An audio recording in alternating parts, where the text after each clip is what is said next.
الحمد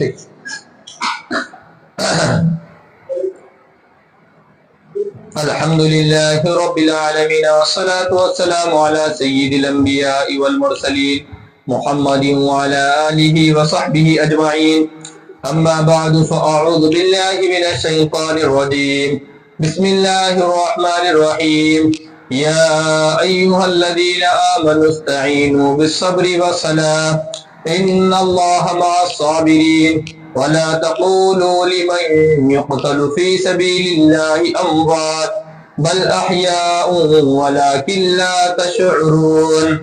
فقال النبي صلى الله تعالى عليه وسلم الله الله في أصحابي لا تتخذوهم غرضا من بعدي فمن أحبهم فبحبي أحبهم ومن أبغضهم فببغضي أبغضهم.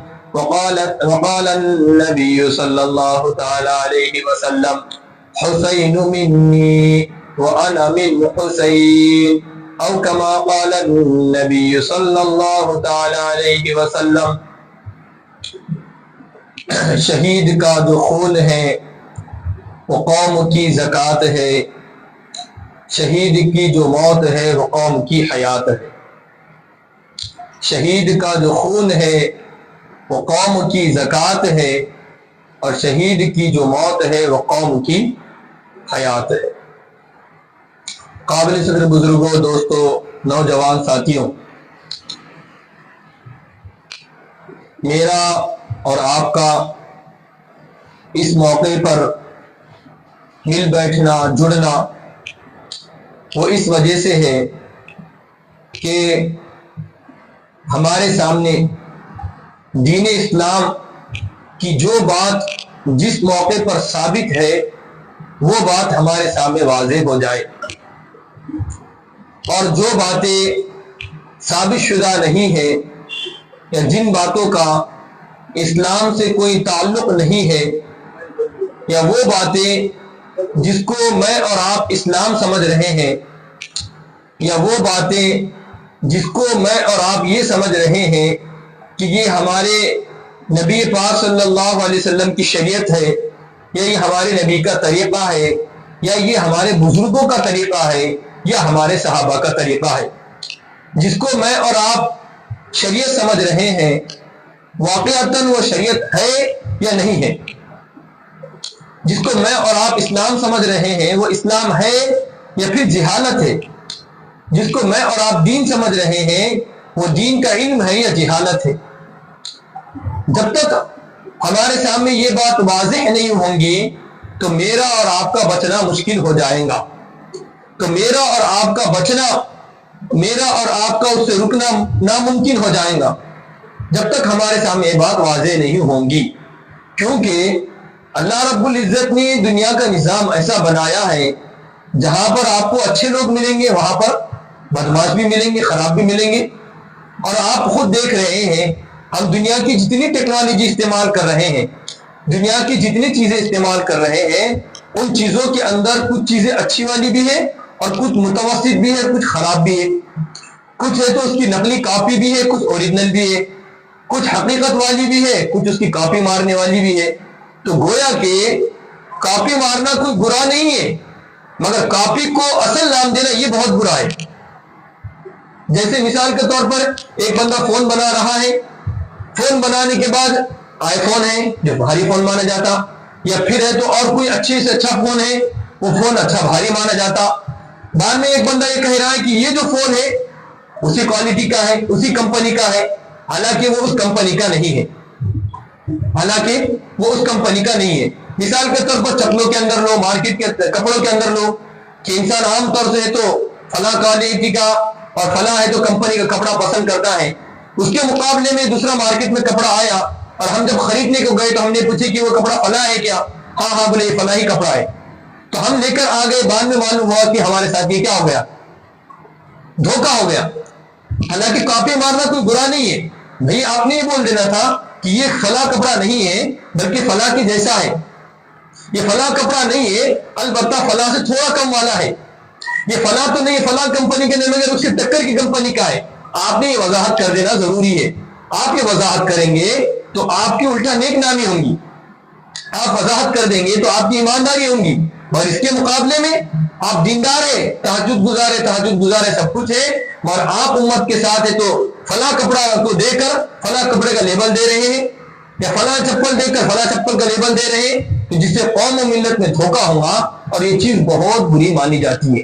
تو میں آپ کے سامنے صرف یہ بات کو واضح کر دینا چاہ رہا ہوں کہ ہم دنیا کے اندر ہم یہ واضح کرنا چاہتے ہیں اور سامنے والے سے ڈیمانڈ کرتے ہیں، مطالبہ کرتے ہیں، بھائی جب یہ آپ کے پاس چیز نہیں تھی تو آپ نے بول دینا تھا کہ میرے پاس فلاں چیز کمپنی کی نہیں ہے، یہ فلاں کمپنی کی آپ کو پسند ہے تو لیجیے، ورنہ کوئی مسئلہ نہیں ہے۔ آپ نے ایسا کیوں دھوکہ دیے؟ ہم نے آپ سے فلاں برانڈ مانگا تو آپ نے بس دوسرا اٹھا کر دے دیے۔ تو یہ چیز جو ہے ہم دنیاوی معاملات میں برداشت نہیں کر سکتے۔ تو جو لوگ دین کا اپنے اندر درد رکھتے ہیں، جو لوگ اسلام کی طرف اپنے اندر رکھتے ہیں، اور الحمدللہ ہر بندہ دین اسلام کے تعلق سے متفکر ہے، اگر آپ کے اندر دینی طلب آ جائیں گی، آپ کے اندر صحیح طلب آ جائیں گی، ایک آسان مثال یوں سمجھیے، آپ کو سورہ فاتحہ آتا، آپ کو سورہ بقرہ آتا کیا؟ اکثر کچھ میں سے نہیں آتا ہوگا، سورہ بقرہ، میں بولا آپ کو سورہ بقرہ پڑھو، آپ سورہ بقرہ پڑھو تو آپ بولیں گے مجھے نہیں آتا۔ میں آپ کو بولوں گا اما یتساءلون کا سورہ پڑھو تو آپ بولیں گے مجھے نہیں آتا۔ اس کے مقابلے میں آپ سے کہوں گا انا اعطیناک کا سورہ پڑھو، قل هو اللہ کا سورہ پڑھو، آپ کے سامنے میں چھوٹے بچے کھڑا کروں گا اور میں کہوں گا قل هو اللہ کا سورہ پڑھو، آپ وہ پڑھا قل هو اللہ احد انا اعطیناک الکوثر، تو آپ کیا بولیں گے؟ اے بچے غلط پڑھ رہا، تو بولیں گے نہیں بولیں گے آپ؟ ایک بندہ قل هو اللہ احد کیا پڑھ رہا؟ قل هو اللہ احد، قل هو اللہ احد، قل هو اللہ احد پڑھ دے رہا، تو آپ ٹوکیں گے نہیں ٹوکیں گے؟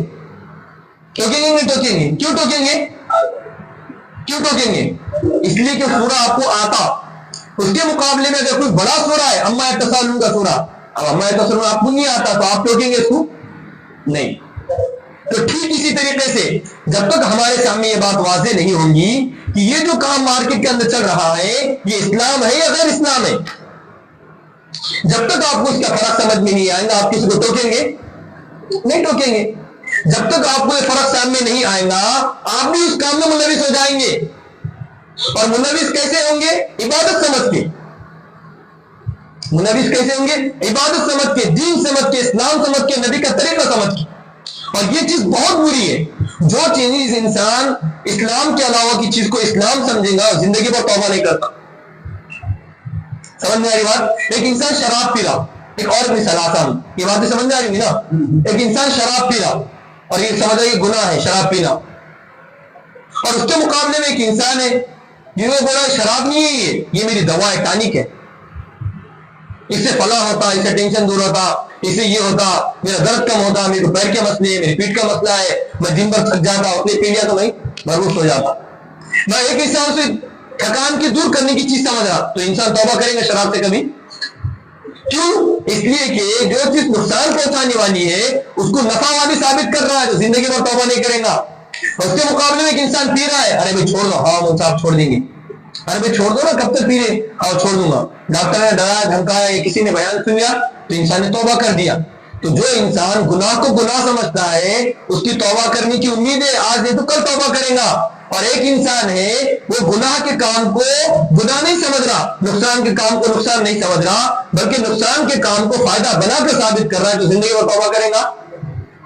آپ اس کو لاکھ سمجھو، آپ لاکھ مناؤ اس کو، آپ لاکھ اس کے سامنے بیماریاں رکھو، یہ ہوگا یہ ہوگا، وہ مانے گا نہیں مانے گا۔ ٹھیک اسی طریقے سے آج میرا اور آپ کا عالمیہ، ہمارے معاشرے کا عالمیہ، ہمارے خاندان کا عالمیہ، ہمارے محلوں کا عالمیہ، ہمارے مساجد میں رہنے والوں کا عالمیہ، یہ سب کا عالمیہ یہ تھے کہ ہم نے اسلام کے علاوہ کی چیزوں کو اپنے اندر لے لیا اور اس کو اسلام کا رنگ دے دیا، اسلام کا لیبل دے دیا، اس نے اس کو اسلام کا تصور دے دیا۔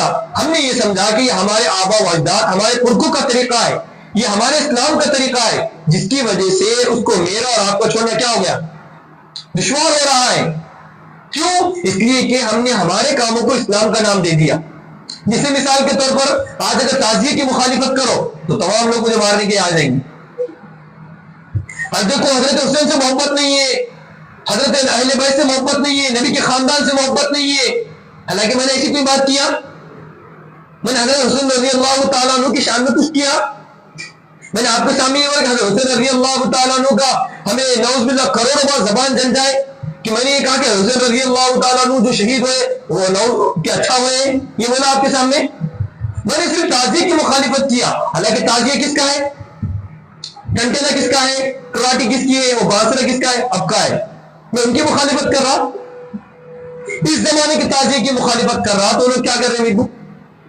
گستاخ حسین بول رہے۔ آج کل کے 12 ربیع الاول کا ہم انکار کر رہے ہیں، مثال کے طور ہم یہ بول رہے جو ہم لوگ آپ لوگ 12 ربیع الاول کا ثبوت دے رہے ہیں اور اس کو اسلام سے ثابت کر رہے ہیں، اور آپ یہ کہہ رہے ہیں کہ جو 12 ربیع الاول کی ریلی میں اس میں شریک نہیں ہوں گا تو نعوذ باللہ شیطان ہے، شیطان کے علاوہ تو سبھی خوشیاں منا رہے ہیں، تو نعوذ باللہ کروڑوں بار ہم کو نبی کے اوپر خوشی نہیں ہے، نبی کے صحابوں پر خوشی ہے، تو نبی کی آمد پر کیوں نہ خوشی ہوں گی ہمیں؟ اور ہم کون ہوتے؟ پوری دنیا جس منا رہی ہے، اللہ رب العزت ہمارے نبی سے خوش ہو رہا، ہماری بات کیا ہے پھر مقابلے میں؟ ہم جو انکار کرتے وہ آپ کے طریقے کا انکار کرتے ہیں، نبی کا انکار نہیں کرتے۔ سمجھ میں آ رہی بات؟ ہم جو انکار کر رہے ہیں، ہم جو تردید کر رہے ہیں، یہ آپ نے جو منبدہ طریقہ اختیار کیا، آپ نے جو لائٹنگ کا طریقہ نکالے، آپ نے جو کھانے کا طریقہ نکالے، آپ نے جو ریلیوں کا طریقہ نکالے، آپ نے جو جلوس کا طریقہ نکالے، آپ نے جو ریلوں کو جام کرنے کا طریقہ نکالے، یہ جو منبدہ جو پلان چل رہا ہے آپ کا لائٹنگ والا، اس کا ہم کیا کرتے ہیں؟ بائیکاٹ کرتے ہیں۔ ہم یہ کہتے ہیں کہ یہ چیز غلط ہے، نبی کی خوشی منانا ہے وہ تو سب پورے ایمان والے مناتے ہیں، نبی سے محبت میں یہ سمجھتا ہوں ادنا سے ادنا مسلمان بھی ہے، کمتر سے کمتر جو زندگی میں صرف ایک نماز پڑھتا وہ بھی اپنے نبی سے محبت کرتا ہے، اور ہر بندہ اپنے نبی سے محبت کرتا ہے، ایسا کائنات میں کوئی بندہ نہیں ہوگا۔ مگر اس کے مقابلے میں ان لوگوں نے کیا؟ گستاخ رسول ہے۔ کیسے گستاخ رسول ہو گئے؟ ہمارا جو طریقہ تھا اس کے ہٹ کے چل رہے تھے، گستاخ رسول کیوں؟ 24 نمبر وہاں بڑے یہ وہ سنے کہ نہیں سنے آپ نے؟ حالانکہ تمہارا طریقہ جس کو تم نے ایجاد کیا، جس کو نہ ابو بکر نے کیا، نہ حضرت عمر نے کیا، نہ حضرت عثمان نے کیا، نہ حضرت علی نے کیا۔ کبھی سنے آپ نے فضائل اعمال پڑھ رہے یا دیگر کتابیں ہزاروں کتاب پڑھتے ہیں، فضائل اعمال کے علاوہ ہزاروں کتابیں ہیں، تفسیر اعمال کے سامنے پیش کر رہے، کبھی آپ کے سامنے آیا کیا حضرت عمر نے جلوس نکالے تھے، فاتحہ دیے تھے یا فلاں کام کیے تھے؟ ایسے کچھ آیا ہمارے سامنے؟ ایسا کچھ آیا؟ یہ تمام طریقے وہ ہیں جس کو ہم نے ایجاد کیا اور ہم نے اس کو اسلام کا نام دیا۔ نبی کا میلاد کیسا منایا جائے گا؟ لائٹنگ سجاؤ، گھر کو سجاؤ، جھنڈے لگاؤ، فلاں دیگے چڑھاؤ، یہ نبی کی محبت کا طریقہ ہے۔ قوم نے اسی کو طریقہ سمجھا، اس لیے قوم نے اسی کی محبت کو طریقہ سمجھا، وہی محبت کرتی ہے، اس کے علاوہ جو نبی کا صحیح طریقہ اس کو چھوڑ دیا۔ جس طرح اس دکان کے مالک نے آپ کو ایک نقلی والا فون دے کر یہ کہا کہ اوریجنل ہے، جس طرح اس نے دھوکہ دیا، اسی طریقے سے یہ لوگ وہ محبت کا دم بھرا کر قوم کو نبی کی اصل محبت سے توڑ رہے ہیں۔ جو اصل نبی کی محبت تھی، نبی کی محبت یہ تھی کہ اسلام پر چلا جائے مکمل طریقے سے، کھانے میں نبی کی محبت نہیں ہے، لائٹنگ میں نبی کی محبت نہیں ہے، جلسے جلوسوں میں نبی کی محبت نہیں ہے، نبی کی محبت تو سنت پر عمل کرنے میں ہے۔ یہ نہیں ہے صحیح بات؟ یہ ہے یا نہیں ہے؟ آپ بتاؤ، ہم جو لائٹنگ جلاتے وہ صحابہ کے زمانے میں تھی؟ ہمارے آبا و اجداد جن کو ہم دادا مانتے، پر دادا مانتے، لکر دادا شکر دادا مانتے، جو ہمارے آبا و اجداد، یہ تو لائٹنگ اب تو نکلی، 70 سال مان لو، 100 سال مان لو، اب وہ ہمارے ابا، اب ان کا انتقال ہوا تو پھر گویا نبی سے محبت نہیں تھی ان کو۔ ابھی لائٹنگ بھی دور مدار ہو گیا ہمارا۔ اب کھانے کھلانا ہے، وہ زمانے میں کھانا نہیں کھلایا تو پھر نبی سے ان کو محبت نہیں تھی۔ اگر ان کو نبی سے محبت نہیں تھی تو میرے عزیزوں میں اور آپ مسجد میں نہیں ہوتے، پھر ان کے دلوں میں نبی کی محبت تھی جب تو ہم اسلام کی دولت کو کلمہ پڑھنے والے بنے، اور ان کے دلوں میں محبت نہیں، ہم اسلام پڑھتے تھے، آج ہم مسلمان ہوتے تھے۔ یہ ان کی برکت ہے، ہمارے آبا اور اجداد، ہمارا کیا ہے؟ ہم نے بولے تھے کہ مسلمان گھرانے میں پیدا کرو، ہمیں چھٹی بھیجے یہ مسلمان پیدا ہونے کا، کچھ بھی نہیں ہے، یہ تو ہمارے آبا اور اجداد کی برکتیں ہیں۔ میں یہ آپ کو بات سمجھا رہا ہوں۔ ٹھیک اسی طریقے سے علم کے مقابلے میں جو یہ کہہ رہے کہ تم حضرت حسین رضی اللہ عنہ سے محبت نہیں کرتے، ہم یہ کہتے ہیں کہ جو طریقہ تم بنا رہے ہو یہ ہمارے آبا و اجداد نے کیا، حضرت عمر نے کیا، حضرت عمر کی بات چھوٹی تو بات کے بعد ہے، اس کے بعد امام ابو حنیفہ رحمۃ اللہ علیہ آئے، اس کے بعد بڑے بڑے جلیل القدر صحابہ آئے، تابع تابعین آئے، ائمہ آئے، مجتہدین آئے، اسی طریقے کو کیا؟ کچھ بھی نہیں کیا۔ ان تمام طریقوں کو جب انہوں نے نہیں کیا تو گویا کہ محبت رسول سے آل رسول سے محبت کرنے والے تھے، وہ حقیقت حسین کو اپنانے والے تھے، جس کام کو حضرت حسین نے کیا تھا وہ اس کام کو کرنے والے تھے، جس کام پر حضرت حسین نے زندگی گزارے وہ اس کام کو لے کر چلنے والے تھے، جس کام کو حضرت حسین رضی اللہ عنہ کے نانا نے چھوڑ کر گئے تھے ان لوگوں نے اس کام کو آگے بڑھایا، جس کی وجہ سے وہ عاشق حسین ٹھہرے۔ اس کے حسین کا مردار تعزیے پر نہیں ہے۔ ٹھیک اسی طریقے سے یہی بات میں آپ کو سمجھانا چاہ رہا ہوں کہ ہم اس چیز کو سمجھے کہ اصل عاشق کون ہے اور فراد عاشق کون ہے، اصل دین کیا ہے اور جو رسم رواج طریقہ ہے یہ کیا چیز ہے۔ اور جب تک ہم ان دونوں کے درمیان فرق نہیں کریں گے تو میں اور آپ جہالت سے نہیں نکل سکتے۔ میری اور آپ کی نماز ہم کو فائدہ نہیں پہنچا سکتی۔ میں نماز پڑھوں گا، میں روزہ رکھوں گا، میں تہجد پڑھوں گا، سب کچھ کروں گا، میں پھر بھی میرے اندر دینداری نہیں آئے گی۔ آج دیکھو میں اور آپ نماز پڑھ رہے ہیں، میں آج ہمارے خاندان سے طریقے نکل رہا ہوں طریقے، اس لیے کہ ہم نے دین سمجھا، نماز کا نام، روزے کا نام، حج کا نام، تہجد کا نام، داڑھی اور ٹوپی کا نام سمجھا، جس کی وجہ سے جو دیگر ادیان، جو دیگر احکامات ہیں اس سے ہمیں تو بھول گئے، اس کو ہم نے فراموش کر دیا، حالانکہ وہ بھی اسلام کا طریقہ ہے۔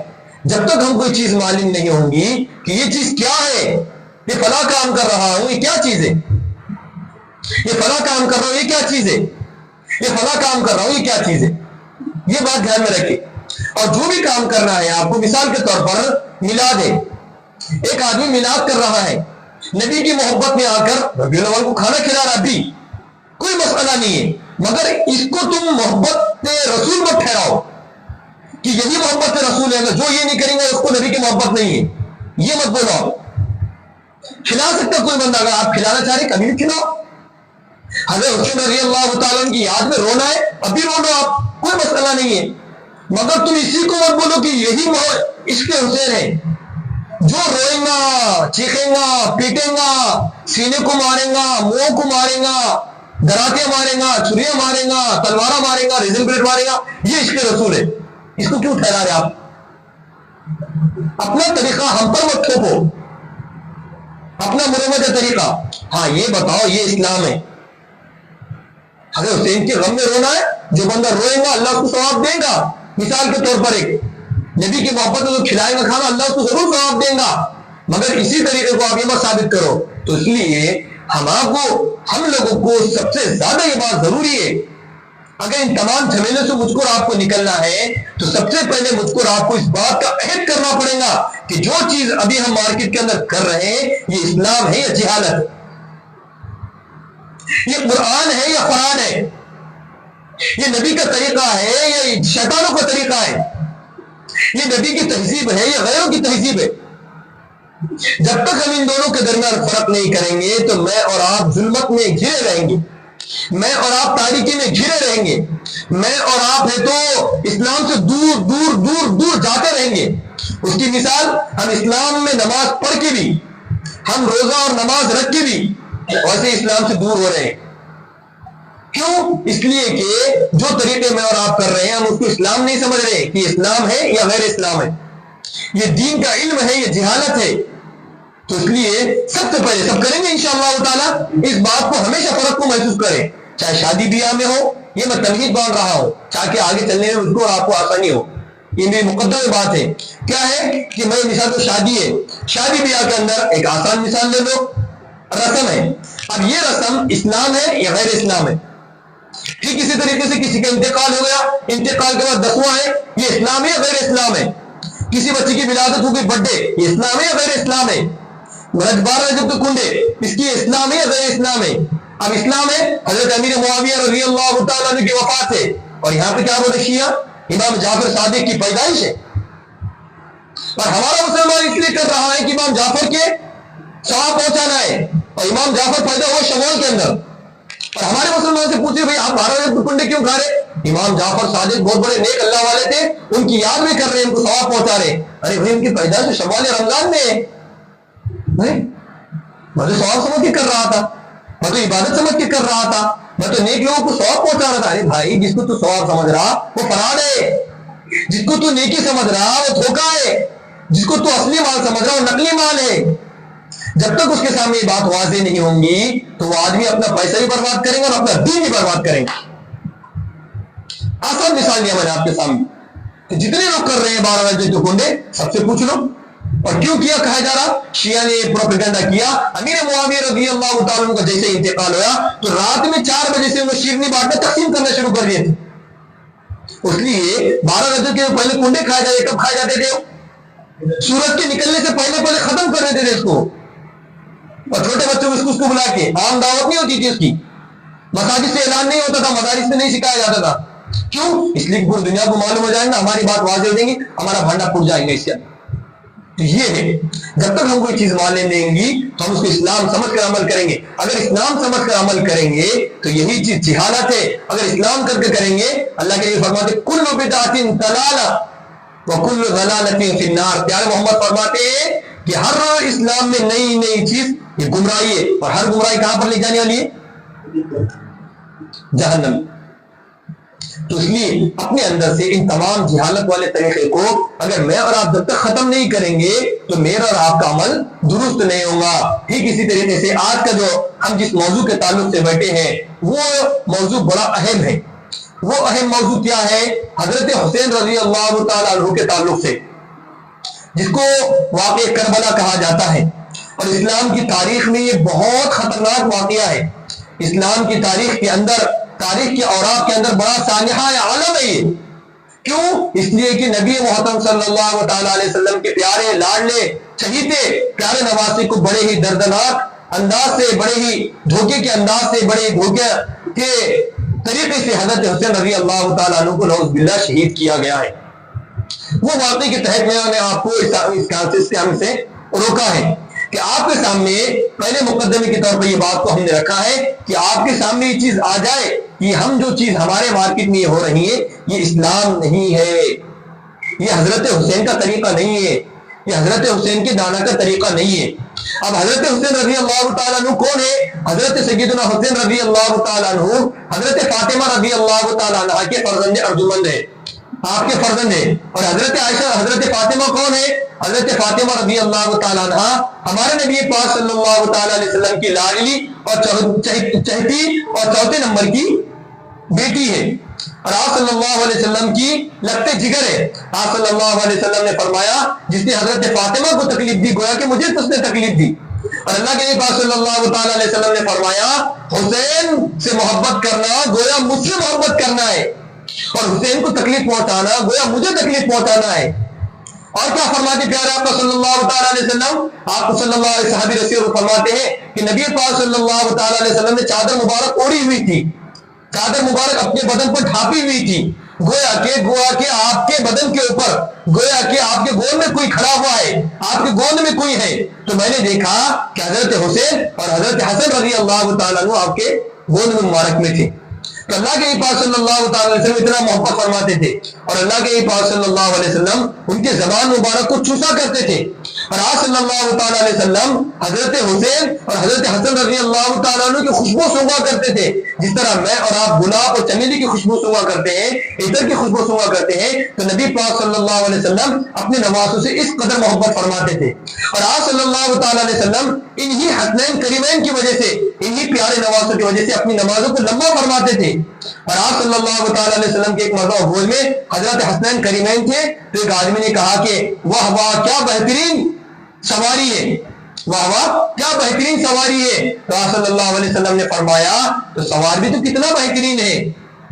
تو گویا کہ آپ نے اپنے نوازوں کا مقام و مرتبہ بتایا, آپ نے اپنے نوازوں سے محبت کا اظہار فرمایا, اور بڑی آپ صلی اللہ علیہ وسلم سے محبت فرماتی تھی, بڑی محبت فرماتے تھے. اور نبی پاک صلی اللہ علیہ وسلم فرماتے ہیں کہ میرے اپنے بچوں کو, اے مسلمانوں, اے امتیوں, میں تمہیں نصیحت کرتا ہوں, میں تمہیں اس بات کی تاکید کرتا ہوں, میں تم کو واعظ کرتا ہوں, کیا ہے کہ تم اپنے بچوں کو سب سے پہلے قرآن سکھاؤ اور اہل بیت کی محبت سکھاؤ. نبی نے خود یہ فرمایا کہ اپنے اہل بیت کی محبت سکھاؤ. تو حضرت حسین رضی اللہ تعالیٰ عنہ کے بہت زیادہ مناقب ہے, اور حضرت حسین رضی اللہ تعالیٰ عنہ تعلق سے فرمایا نبی نے کہ حضرت حسنین کریمین یہ جنتی نوجوانوں کے کیا ہے, سردار ہے. اور حضرت فاطمہ کون ہے؟ ان کی بیٹی والدہ محترمہ جنتی عورتوں کی سردار ہے. اور حضرت حسنین کریمین کے والد محترم کون ہے؟ اللہ کے شیر خدا ہے. اور کون ہے؟ نبی پاک صلی اللہ علیہ وسلم کی پیارے اور لاڈلے اور چہیتے صحابی رسول ہے. گویا کہ اتنے زیادہ مراتب اور اتنے زیادہ درجے اتنی زیادہ فضیلت حضرات حسنین کریمین کو اللہ تعالیٰ نے عطا فرمائی ہے. تو اللہ تعالیٰ نے حضرات حسنین کریمین کو اور اللہ کے نبی پاک صلی اللہ تعالیٰ علیہ وسلم نے اپنی زبان مبارک سے بہت زیادہ فرمائی ہے. اور ایک مرتبہ صلی اللہ علیہ وسلم اپنے گھر سے باہر آئے. گھر سے باہر آنے کے بعد ایک چادر تھی آپ کے پاس. فرمایا اے حسن، اے حسین، اے فاطمہ، اے علی، ان تمام کو اپنے درمیان میں لے لیا اور فرمایا کہ یہ میرے اہل بیت میں ہے، یہ میرے خاندان میں ہے، یہ میرے قریبی رشتے دار ہے. کہ اللہ کے نبی نے اپنی چادر میں لے کر ان سے فرمایا. حالانکہ اہل بیت جو شمار ہوتے ہیں، اہل بیت کے اندر سب سے پہلے جو آتے ہیں وہ بیوی آتی ہیں. وہ کون آتی ہے؟ بیویاں. نواسوں کے مقابلے میں، بیٹوں کے مقابلے میں سب سے زیادہ جو اہل بیت میں کون آتی ہے؟ وہ بیوی آتی ہے سب سے پہلے. بیت کہتے ہیں گھر کو، اور اہل کہتے ہیں، اہل کس کہتے ہیں؟ اہل و عیال کو، یعنی گھر میں رہنے والوں کو. گھر میں کون رہتا ہے؟ سب سے زیادہ گھر میں کون رہتا ہے؟ بیویاں. تو آپ صلی اللہ علیہ وسلم کی جو سب سے زیادہ اہل بیت کہلانے کے، ہمارے اسلام کے اندر، دین کے اندر جو سب سے زیادہ اہل بیت کہلانے کے حقدار ہے وہ کون ہے؟ سب سے زیادہ اللہ کے نبی کی بیویاں ہیں. جو آپ کے ازواج مطہرات 11 تھی، وہ آپ کے تمام بیویاں ہیں. پھر اس کے بعد آپ صلی اللہ علیہ وسلم نے اس کی نشاندہی فرمائی کہ اس کے اندر حضرت حسین ہے، حضرت حسن ہے اور حضرت علی رضی اللہ تعالیٰ عنہ ہے. ان کو آپ نے اہل بیت فرمایا ہے. یہ حضرت حسنین کریمین رضی اللہ تعالیٰ عنہ کے بہت زیادہ احادیث کے اندر فضیلتیں وارد ہوئی ہیں. اور آگے چلیے، صحابہ کرام رضی اللہ عنہ اجمعین کا بھی، صحابہ کرام کا بھی حضرت حسنین کریمین سے بہت محبت فرماتے تھے. حضرت ابو بکر رضی اللہ تعالیٰ عنہ، حضرت عمر رضی اللہ تعالیٰ عنہ، حضرت عثمان رضی اللہ تعالیٰ عنہ، حضرت ابو ہریرہ رضی اللہ تعالیٰ عنہ. نبی پاک صلی اللہ علیہ وسلم بھی محبت فرماتے تھے، اللہ بھی محبت فرماتے تھے، حضرت ابو بکر بھی محبت فرماتے تھے. حضرت ابو بکر رضی اللہ تعالیٰ عنہ جب خلیفہ بنے اور آپ ممبر پر کھڑے ہو گئے، آپ ممبر پر کھڑے ہونے کے بعد فرمایا ادھر سے حسن کھڑے ہو جاؤ اور ادھر سے حسنین کریمین کھڑے ہو جائے. ادھر سے حسن اور حضرت ادھر سے حسین. فرمایا کہ خطبہ تو میں دوں گا مگر ان دونوں کی صورتیں آپ کو دیکھنا ہے. کیوں؟ ان دونوں کی صورتوں کے اندر مجھے نبی پاک صلی اللہ علیہ وسلم کا عکس مبارک اور آپ کا چہرے مبارک ان دونوں کے اندر نظر آتا ہے. تو آپ حضرت ابو بکر رضی اللہ تعالیٰ عنہ نے اپنے بیٹوں کو نہیں کھڑا کیا، اپنے کسی دوست کو نہیں کھڑا کیا، بلکہ کن کو کھڑا کیا؟ حضرت حسن اور حضرت حسین رضی اللہ تعالیٰ عنہ کو ممبر کے بازو میں اور ممبر کے برابر میں مصلی کے قریب حضرت ابو بکر رضی اللہ تعالیٰ عنہ نے کھڑا فرمایا ہے. حضرت ابو بکر بے پناہ محبت فرماتے تھے آپ کے لیے. حضرت عمر رضی اللہ تعالیٰ عنہ کتنی محبت فرماتے تھے. ایک مرتبہ حضرت عمر رضی اللہ تعالیٰ عنہ گھر کے اندر تشریف فرما ہے اور حضرت امیر معاویہ رضی اللہ عنہ سے بات کر رہے ہیں، مشورہ کر رہے ہیں، حکومت کے معاملات میں کچھ بات کر رہے ہیں. اور باہر دروازے کے باہر ان کے بیٹے بیٹھے ہوئے تھے. ان کے بیٹے کا نام ہے عبداللہ گیٹ کے باہر بیٹھے ہوئے. تو اسی اثنا میں، اسی درمیان میں حضرت حسین رضی اللہ تعالیٰ عنہ وہاں پر موجود ہے. تو انہوں نے کہا کہ آپ کیوں بیٹھے؟ فرمایا کہ مجھے والد صاحب سے بات کرنا ہے، مشورہ کرنا ہے، اور والد صاحب اندر مصروف ہے. تو حضرت حسین رضی اللہ تعالیٰ عنہ وہاں پر بیٹھ گئے. جب مشورہ ہو گیا تو وہ دونوں حضرات، حضرت عبداللہ جو حضرت عمر کے بیٹے اور حضرت حسین دونوں آئے. فرمایا کہ آپ کے دونوں کا آنا کیسا ہوا؟ فرمایا کہ ہم دونوں اس تعلق سے آئے تھے. فرمایا کہاں پر بیٹھے تھے؟ فرمایا کہ ہم باہر بیٹھ گئے تھے. حضرت عمر رضی اللہ تعالیٰ نے فرمایا کہ آپ باہر کیوں بیٹھے تھے؟ فرمایا تمہارا بیٹا باہر بیٹھا ہوا تھا. جب آپ کا بیٹا بیٹھا ہوا ہے تو میں کون ہے آپ کے مقابلے میں؟ فرمایا کہ نہیں، میں جب مشورہ کر رہا ہوں تو کوئی درمیان میں نہیں آئے گا. یہ اصول دوسروں کے لیے، تمہارے لیے اصول نہیں ہے حسین. میں جب بھی مشورہ کروں، جتنی بھی میں اندر کتنی باتیں کروں تو تم بے دھڑک میرے اندر چلے آ سکتے ہو. میرے پاس بات کرنے کے لیے تم بے دھڑک آ سکتے ہو. تمہارے لیے دنیا کا کوئی اصول نہیں ہے میرے پاس. ارے حسین، ہماری کیا اوقات ہے؟ ہمیں کوئی جانتا نہیں تھا، ہمیں کوئی پہچانتا نہیں تھا. ہم تو وہ لوگ ہیں جن کو بکرے چرانے کا طریقہ نہیں تھا. تمہارے نانا کی برکت سے اللہ نے ہم کو عزت دیا. یہ کون فرمائے؟ حضرت عمر. یہ جو تمہیں نظر آ رہا ہے نا روب دبدبا، یہ اسلام کی شان و شوکت ہمارے اندر جو نظر آ رہی ہے، یہ تمہارے نانا کی برکت ہے. تو تمہارے لیے کوئی اصول نہیں ہے. میرے اصول جتنے بھی ہو، میرے بیٹوں کے لیے، دوسری رعایا کے لیے، خاندان نبوت کے لیے میرے لیے کوئی اصول نہیں ہے. دیکھیے حضرت ابوبکر بھی محبت فرما رہے, حضرت عمر بھی, حضرت عثمان رضی اللہ تعالیٰ عنہ بھی حضرت حسنین کریمین سے بڑی محبت فرمایا کرتے. اور ایک واقعہ سنیے, حضرت عمر رضی اللہ تعالیٰ عنہ کے زمانے میں مال غنیمت آیا اور اس کے اندر بڑے قیمتی اور اچھے عمدہ کپڑے آئے, تو حضرت عمر رضی اللہ تعالیٰ عنہ نے حضرت حسنین کریمین کے سامنے ان کو پیش کیا, اور ان کی عمریں کم ہونے کی وجہ سے ان دونوں کو ماپ نہیں آیا, کپڑا نہیں آیا. تو فوراً حضرت عمر رضی اللہ تعالیٰ عنہ نے یمن کو بھیجا اور فرمایا کہ حضرت حسنین کریمین کے ماپ کے مطابق, ان کے سائز کے مطابق کپڑوں کو سلوا کر منگایا جائے. اپنے اولاد کے لیے نہیں منگایا بلکہ نواز رسول کے لیے حضرت عمر رضی اللہ تعالیٰ عنہ نے ایک مستقل بندے کو بھیج کر حضرت حسنین کریمہ رضی اللہ تعالیٰ عنہ سے کپڑے منگایا. حضرت حسین رضی اللہ تعالیٰ عنہ سے حضرت عثمان رضی اللہ تعالیٰ عنہ بڑی محبت فرمایا کرتے تھے. ٹھیک اسی طریقے سے سیدنا ابو ہریرہ رضی اللہ تعالیٰ عنہ, جن کو لاکھوں کی تعداد میں احادیث یاد ہے اور ہمارے نبی کے ساتھ ہمیشہ مستقل رہتے تھے, ہمیشہ ہمارے نبی سے چپکے ہوئے رہتے تھے. حضرت ابو ہریرہ رضی اللہ تعالیٰ عنہ حضرت عمر رضی اللہ عنہ کے زمانے میں حضرت ابو ہریرہ اور حضرت حسین رضی اللہ تعالیٰ عنہ کسی معاملے میں کسی محلے سے کسی علاقے سے گزر رہے تھے. گزرتے گزرتے ایک جگہ ٹھہر گئے, ایک جگہ بیٹھ گئے. بیٹھنے کے بعد حضرت ابو ہریرہ رضی اللہ تعالیٰ عنہ نے دیکھا کہ حضرت حسین رضی اللہ تعالیٰ عنہ نے جو جوتا اور جو چپل پہنی ہے اس کے اوپر گرد غبار اور مٹی لگ چکی ہے. تو حضرت ابو ہریرہ رضی اللہ تعالیٰ عنہ نے اپنا کپڑا, اپنی جو قمیص یا اپنی رومال تھی, اس رومال کو لیا اور حضرت حسین رضی اللہ عنہ کے جوتوں کو صاف کیا. تو انہوں نے کہا اللہ اکبر, اللہ اکبر, آپ اتنے زیادہ عمر والے ہیں, آپ نے نبی کی حدیثوں کو یاد کیا ہے, آپ کا مقام و مرتبہ اتنا بڑا ہے اور آپ کی اتنی عمر ہو گئی, آپ کی 7 سال عمر گئی, آپ یہ کیا کر رہے ہیں؟ فرمایا کہ نہیں, تو اللہ کے نبی کا نواسا ہے, تیرے نانا کے صدقے میں ہمیں دین ملا ہے. ہم نے خود دیکھا ہے کہ تیرے نانا نے اپنے آپ کو سواری بنا کر تیرے سامنے پیش کیا. ہم نے خود دیکھا ہے کہ تیرے نانا تیرا کتنا احترام کرتے تھے, تجھے سونگا کرتے تھے, تجھے بوسہ دیا کرتے تھے. اور جب بھی نبی پاک صلی اللہ علیہ وسلم سفر سے آتے تو سب سے پہلے حضرت حسن اور حضرت حسین رضی اللہ عنہ کے گھر تشریف لے آتے, حضرت فاطمہ رضی اللہ تعالیٰ عنہ کے گھر تشریف لے آتے اور حضرت فاطمہ سے فرماتے کہ میرے بچوں کو رلایا مت کرو, یہ میرے لالوں کو تم رلایا مت کرو. ہم نے بارہا نبی کی زبانی اتنی بشارتیں سنی ہے. تو میرے کہنے کا مقصد یہ ہے کہ جو ہمیں اسلام کی تاریخ ہے, جو اسلام ہے, جو دین ہے, جو ہمارا طریقہ ہے, وہ مکمل طریقہ یہ ہے کہ حضرات اہل بیت سے, صحابیات سے, نبی کے ازواج سے, نبی کی بیویوں سے, نبی کے نواسوں سے, نبی کی بیٹیوں سے, نبی کے دامادوں سے سب سے زیادہ جو محبت کرنے والے تھے وہ خلفائے راشدین تھے, وہ صحابہ تھے, وہ عشرہ مبشرہ تھے, وہ تمام کے تمام صحابہ محبت کرنے والے تھے.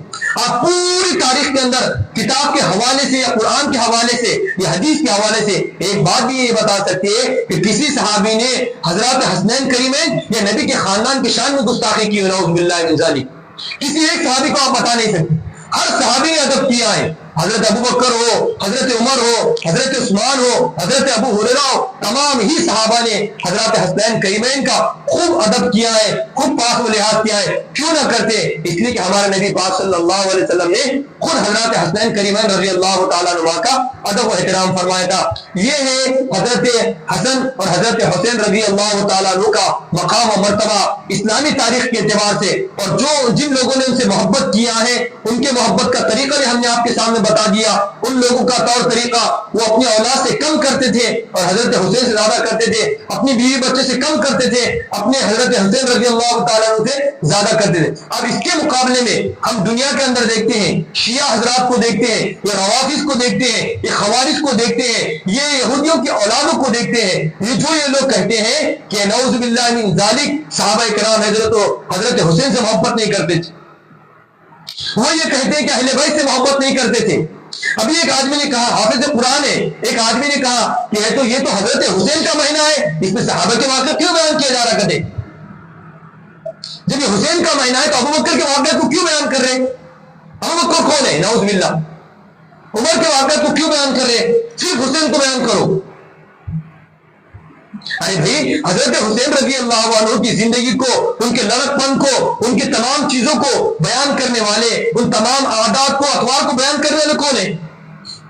صحابہ ہیں. صحابہ خود فرماتے ہیں ہم نے نبی کو دیکھا کہ آپ نے گلے میں گود میں اٹھایا. یہ کون بیان کر رہا؟ صحابہ فرماتے کہ نبی نے صحابہ فرماتے کہ نبی نے حضرت حسین کو چوما. یہ کون بیان کر رہے؟ صحابہ فرماتے ہیں کہ نبی نے حضرت حسین کو سونگا، یہ کون بیان کر رہا؟ نبی فرما رہے کہ سیدہ شباب اہل جنہ، یہ صحابہ بیان فرما رہے، اور یہ لوگ کہہ رہے کہ یہ ہے تو محرم کا مہینہ تو حضرت حسین کا ہے، اس میں صحابہ کو ڈھکیل رہے ہیں۔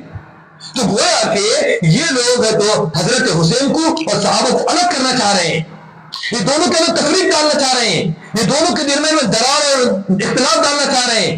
اور آپ نے دیکھ لیا کہ صحابہ میں کچھ عداوت تھی، حضرت حسین میں ابو بکر میں عداوت تھی، حضرت حسین میں ابو بکر میں عداوت تھی، کسی صحابے میں پھڈا تھا، اختلاف کا، انتشار کا، جھگڑا تھا، کچھ بھی نہیں۔ یہ بات کے لوگ ہیں تو صحابہ کو الگ کرتے، اہل بیت کو الگ کرتے، یہ اہل بیت ہے، یہ صحابہ ہے۔ ارے بھائی وہ اہل بیت صحابہ نہیں ہے، وہ اہل بیت کے وہ بھی صحابہ ہے۔ نہیں یہ بیوی اس میں نہیں آتی، نبی نے صرف چادر کے اندر حضرت حسن حسین علی اور فاطمہ کو بلایا تھا،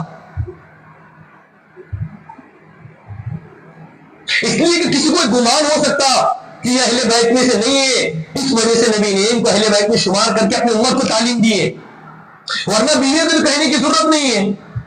تو لوگ کیا ہوتا ہے، آپ کی گھر والی کسی پوچھتے کہ نہیں؟ تو گھر والی سے مراد کون ہے؟ بچہ کون ہے؟ بیوی۔ ارے گھر والے گیا لے تو کیا سمجھتے لوگ؟ بیوی سمجھتے کہ بچہ سمجھتے؟ تو گھر والی میں آلریڈی کون داخل ہے؟ بیوی۔ اب داخل نہیں ہو رہے تھے نواز سے، داخل نہیں ہو رہے تھے حضرت علی، اس وجہ سے نبی نے ان کو داخل کرنے کے واسطے چادر کے اندر ان کو لے لیا، اور یہ پاکندی بے خود سمجھ رہے کہ یہی اہل بیت، اس کے علاوہ کوئی اہل بیت نہیں ہے، یہ ثابت کرنا چاہ رہے وہ لوگ، اور یہی آڑ لے کر نعوذ باللہ صحابہ کو گالی دیتے ہیں یہ لوگ۔ ہم آپ کو یہ بتانا چاہ رہے ہیں کہ یہ ہے قرآن، یہ ہے صحابہ کا طریقہ، یہ ہے حدیث کا طریقہ۔ حدیث میں اور صحابہ میں اور حضرت حسین میں، صحابہ میں حضرت فاطمہ میں، صحابہ میں اور ابو بکر میں، حسین میں اور ابو بکر میں کوئی اختلاف نہیں ہے۔ اگر اختلاف ہوتا تو حضرت علی ابو بکر کے پیچھے نماز نہیں پڑھتے، سمجھ میں آ رہی بات؟ اگر اختلاف ہوتا تو حضرت حسین ابو بکر رضی اللہ عنہ کے پیچھے نماز پڑھتے، عمر رضی اللہ عنہ کی نماز پیتے، حضرت عثمان کے پیچھے نماز پڑھتے۔ آپ بتاؤ پڑھ سکتے ہیں نماز؟ تو معلوم کیا ہو رہا ہے، اصل ان کی دکان ہے یہ، جب تک صحابہ کو لڑا کے پیش نہیں کریں گے، ایران والے دھندا بند کر دی، مسجد بند، کیا شروع کر دیا نیا؟ جھگڑا ثابت کرو، دونوں کے اندر پھڈا ہے، کیسا ہے؟ حضرت فاطمہ نبی کا باغ تھا، حضرت فاطمہ رضی اللہ تعالیٰ ابو بکر کو ماننی ہے، ابو بکر نے نہیں کیا، یہ پیش کرتے۔ باغ فتن پول کے ایک ہے، اور نبی جی فرماتے ہیں کہ نبی اور انبیاء، رسول، پیغمبر جو دنیا کے اندر آتے ہیں وہ دینار کا، درہم کا، زمین کا، پراپرٹی کا کسی کو وارث نہیں بناتے، یہ نبی کا کلام ہے۔ نبی کے پاس جتنا مال ہوتا ہے اس کو چھوڑنے کے بعد وہ قوم اور ملت کا مال ہوتا ہے، اس کے اولاد کا نہیں ہوتا ہو، یہ نبی فرماتے ہیں، بیت المال میں جمع ہوتا ہے سب۔ اور یہ کیا کہتے ہیں؟ حضرت فاطمہ رضی اللہ تعالیٰ عنہ حضرت ابو بکر سے مانگنے آئی تھی، ابو بکر نے پورا حصہ کھا لیا اور حضرت فاطمہ کو نعوذ باللہ نہیں دیا۔ یہ کون سی زبان استعمال کر رہے آپ؟ یہ تو تاریخ میں نہیں ہے، مگر کیسا ثابت کرنا ہے چیزیں۔ اور کیا ہے آگے؟ اور کیا ہے؟ حضرت علی رضی اللہ تعالیٰ عنہ نبی کے بعد عید غدیر بلکہ سنے ہوں گے آپ نے پرسوں کے دن، نہیں سنے گا؟ معلوم ہے کسی کو عید غدیر؟ ایک عید غدیر ہے حضرت، آپ سنیں گے، عید غدیر مبارک بول کے چلتا ہے، اور اب بھی گئی ہو اپنے ذی القعدہ ذی الحجہ کے اندر۔ عید غدیر کا کیا مسئلہ ہے؟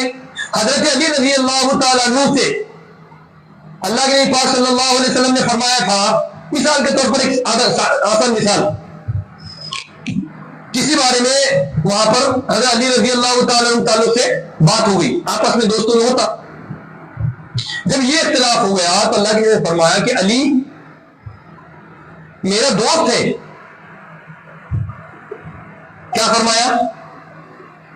علی میرا دوست ہے، علی میرا ہے۔ اس وہاں پر اللہ کے نبی نے فرمایا علی میرا مولا ہے، مولا کا لفظ ذکر فرمایا اللہ کے نبی نے، مولا، یعنی گویا کہ جو علی سے دوستی رکھے گا مجھ سے دوستی رکھے گا۔ جو علی سے بغض رکھیں گا مجھ سے بغض رکھیں گا. یہ فرمانا چاہ رہے.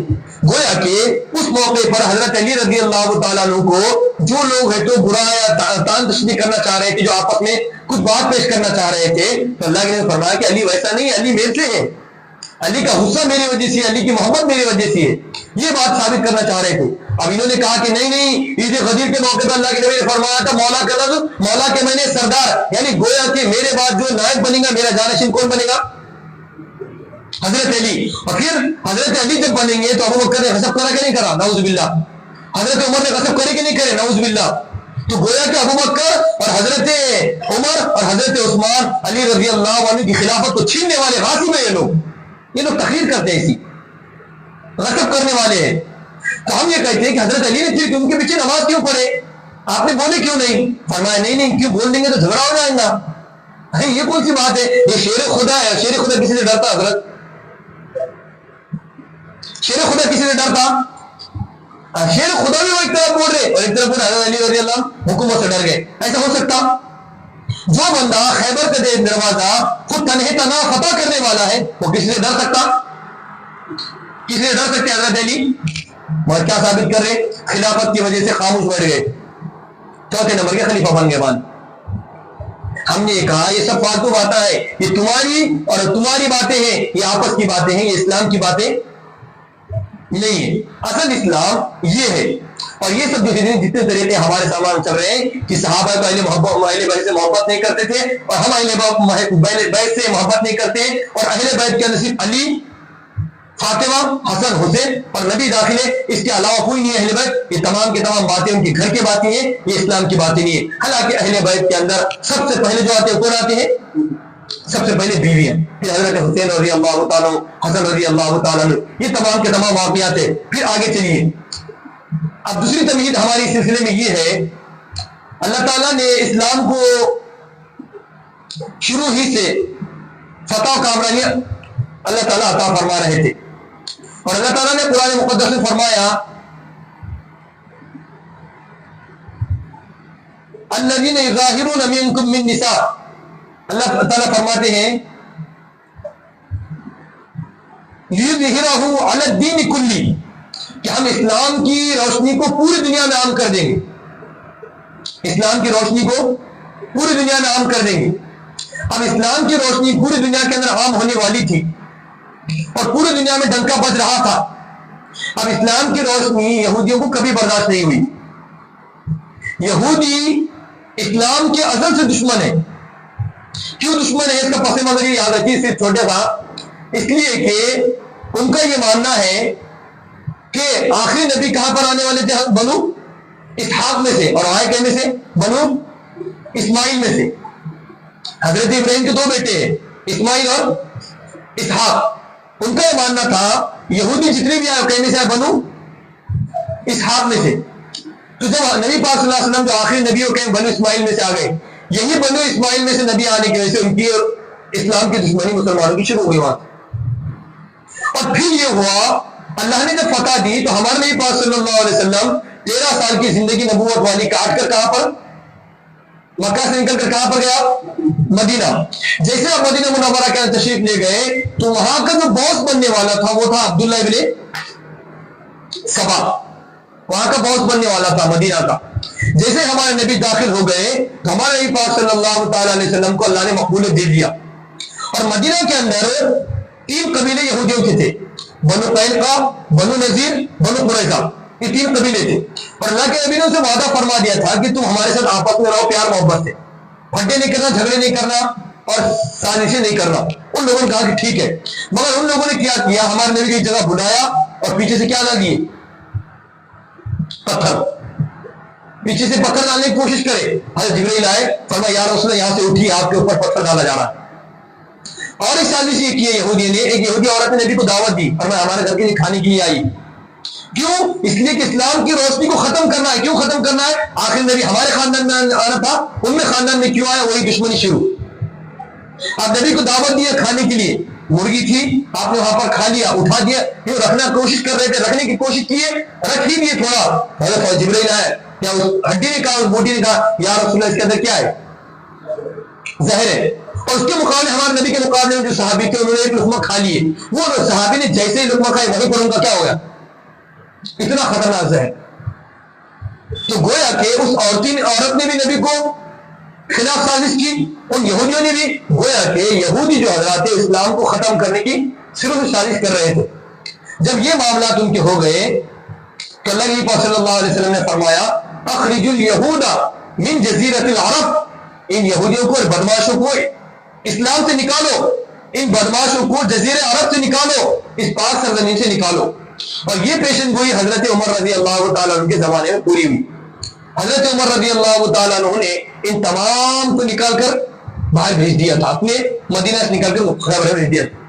جب یہ تمام معاملات ہو گیا، عبداللہ بن سبا نے دیکھا کہ ہماری اب دال چلنے والی نہیں ہے، اور یہ سب سے بڑا منافق تھا، اس نے سازش کیا کہ مکہ والوں کے پاس گیا اور یہ کہا کہ مکہ والے تم ادھر سے حملہ کرو، میں ادھر سے حملہ کرتا ہوں۔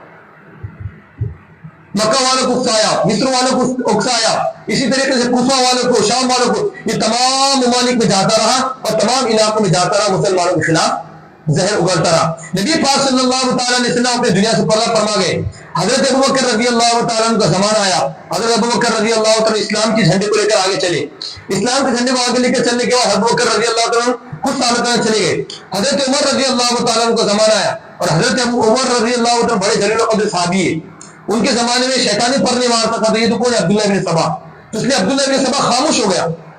عبداللہ بن سبا 10 سال تک کچھ نہیں کیا، چون چرا کچھ بھی نہیں کیا۔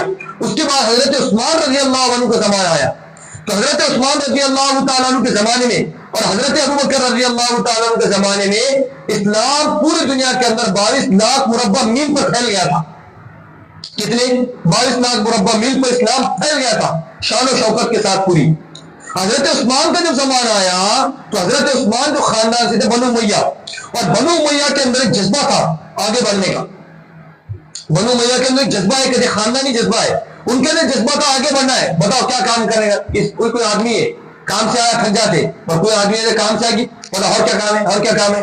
تو ایسا مورخین نے کتابوں میں لکھا ہے کہ بنو امیہ کے اندر ایک جذبہ تھا آگے بڑھنے کا، اور کیا کام ہے، اور کیا کام ہے، اور کیا کام ہے، وہ مطالبہ کرتے تھے، جو جس کی وجہ سے حضرت عثمان رضی اللہ تعالیٰ عنہ بنو امیہ میں سے ہونے کی وجہ سے اسلام کو اتنی زیادہ طاقت ملی، اتنا پھیلا اسلام، جتنا حضرت عمر، ابوبکر اور نبی کے زمانے میں پھیلا تھا اس کے مقابلے میں دگنا حضرت عثمان رضی اللہ عنہ کے زمانے میں اسلام 66 لاکھ مربع میل پر پھیل گیا، اتنا اسلام پھیل گیا تھا۔